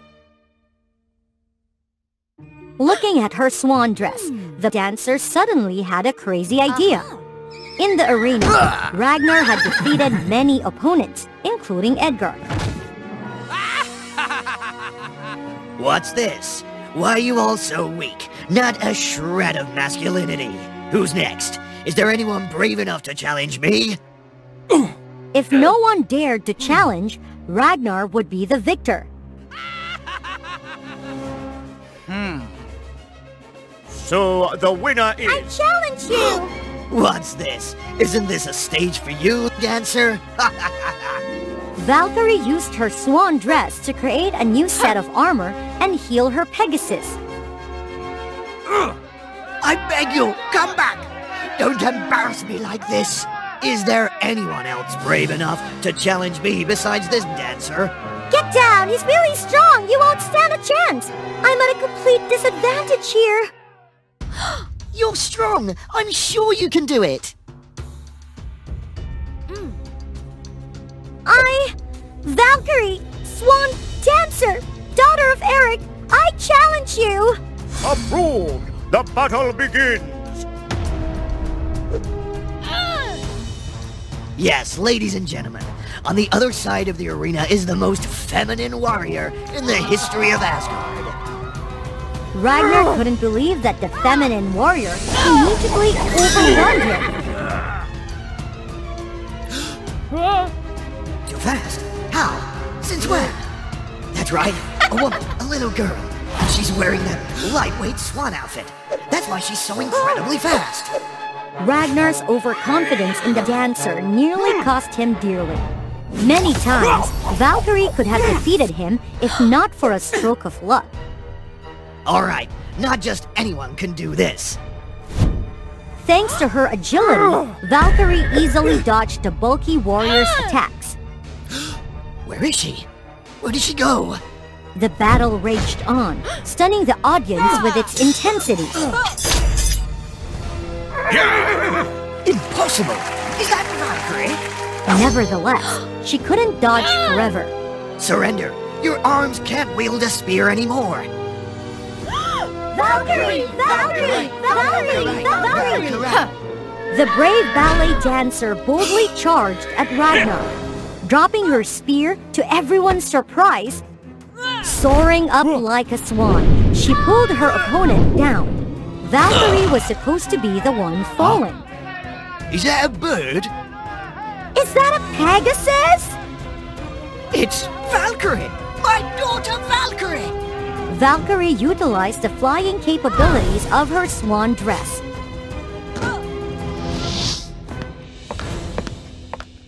She didn't let her victory make her arrogant. Let's cheer for Ragnar, a strong and brave warrior!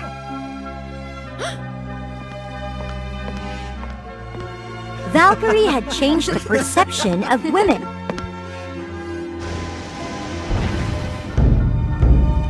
And the winner is...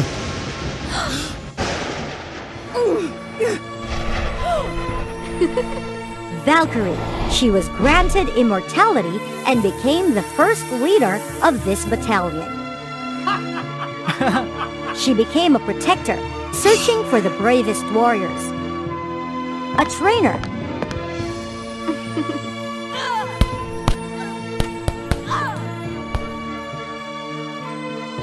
Many women became warriors under the battalion named after her. March on, Valkyrie Battalion! When people suddenly lost something precious, they often fell into despair and agony. The tale of Princess Sophia serves as proof of this. To follow the stories unfolding, subscribe to WOA Fairy Tales channel to find out the outcome. From the day she was born, Sophia never lacked anything. She indulged in endless pleasures, neglecting her royal duties, much to the dismay of the king and queen. Whenever her father fell ill, Sophia would be busy playing, forgetting to inquire about his well-being, until the kingdom's sorceress reminded her to visit. Tomorrow is your 18th birthday, and the whole family will be going on an outing. How boring! But sadly, that trip turned out to be the last time Sophia would be with her parents. The whole family was attacked and robbed by bandits. Sophia was gravely injured, and both the king and queen lost their lives. Father, Mother, wake up! No! You filthy folks! You've harmed my family! I despise you! Hearing the dreadful news, the kingdom's sorceress rushed to the scene and couldn't help but feel sorrowful. Quickly, take the princess away from here. After the sudden departure of her parents, Sophia seemed to turn into a different person. She became irritable and difficult with everyone. You filthy servants! Leave this place! Princess, calm down. Come outside with me to soothe yourself. While walking, Sophia spotted a girl who looked exactly like her, named Grace, stealing a piece of bread. You! Dare to have a face like mine? Catch her for stealing! Please forgive me. I just want to save my severely ill brother at home. He's been hungry for days. I loathe poor and despicable creatures like you! Princess, spare her. She's also a victim of circumstances. Don't speak further! Take her away! And so, Grace was taken to prison. Every day, Sophia visited the place where Grace was held, looking at her, and the memories of the bandits who ruined her family resurfaced.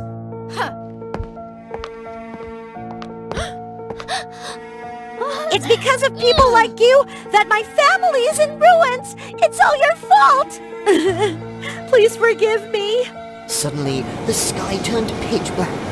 Thunder rumbled, and lightning struck between Sophia and Grace, causing both of them to be thrown back. Quickly take the princess away from here. After a while, Grace woke up, exclaiming in Sophia's voice. What's happening? Why am I now Grace? Sophia had turned into a poor, ugly girl imprisoned in the dungeon. Release me! I am the true princess! While Grace became the beloved princess, adored by all.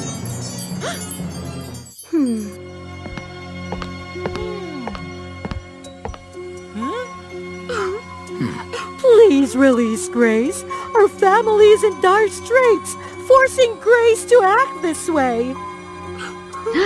Release her. I'm not going anywhere! I am the princess of this castle!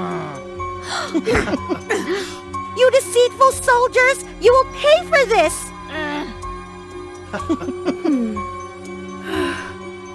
Back at home, Grace's parents hurried to the side of a little boy and started crying. It turned out to be Grace's severely ill brother. Sister Grace, please stop stealing food. I can endure it. Sophia realized that Grace did those wicked deeds only for her family. Take everything valuable and give it to me.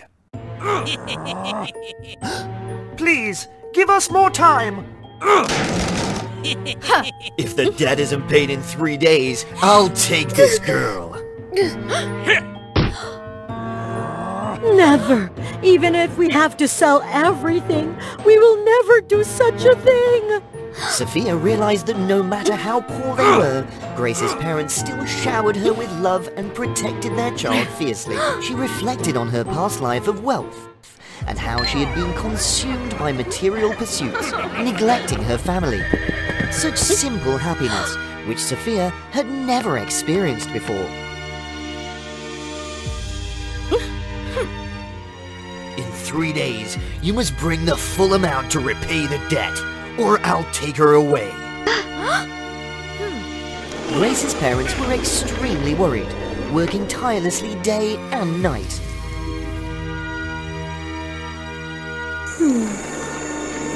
Sophia reflected on her past actions. She had never helped Grace's parents with anything, only causing them more trouble. After deep contemplation, Sophia rushed to help Grace's parents with their work. Gradually, Sophia forgot her princess identity and integrated into the lives of the poor people, earning money with Grace's parents and caring for her brother. The 3 days had come to an end, and the family finally collected the owed money and brought it to Felix's house. Grace's parents and Sophia entered, seeing many poor people weeping. Please have mercy and reduce the tax. We're already struggling. Right on time. How dreadful. Sophia handed the money to Felix and noticed a golden plum and a precious gemstone that the Queen and King often carried with them while alive. The items were displayed in Felix's cabinet. Sophia snatched back the money and grabbed the Queen's golden comb. Why do you have this comb? It belonged to the Queen! How dare you! He's the one who harmed the King and Queen of this kingdom, abusing his power to oppress the poor. We must stand against him! That's right! Arrest him for his crimes! Everyone rose up and attacked Felix and his soldiers, causing a riot. Felix angrily drew his sword to attack Grace and Sophia's parents. Sophia immediately led Grace's parents and fled straight from the mansion. Felix swung his sword towards Grace's parents, but Sophia quickly pushed them aside and caught it.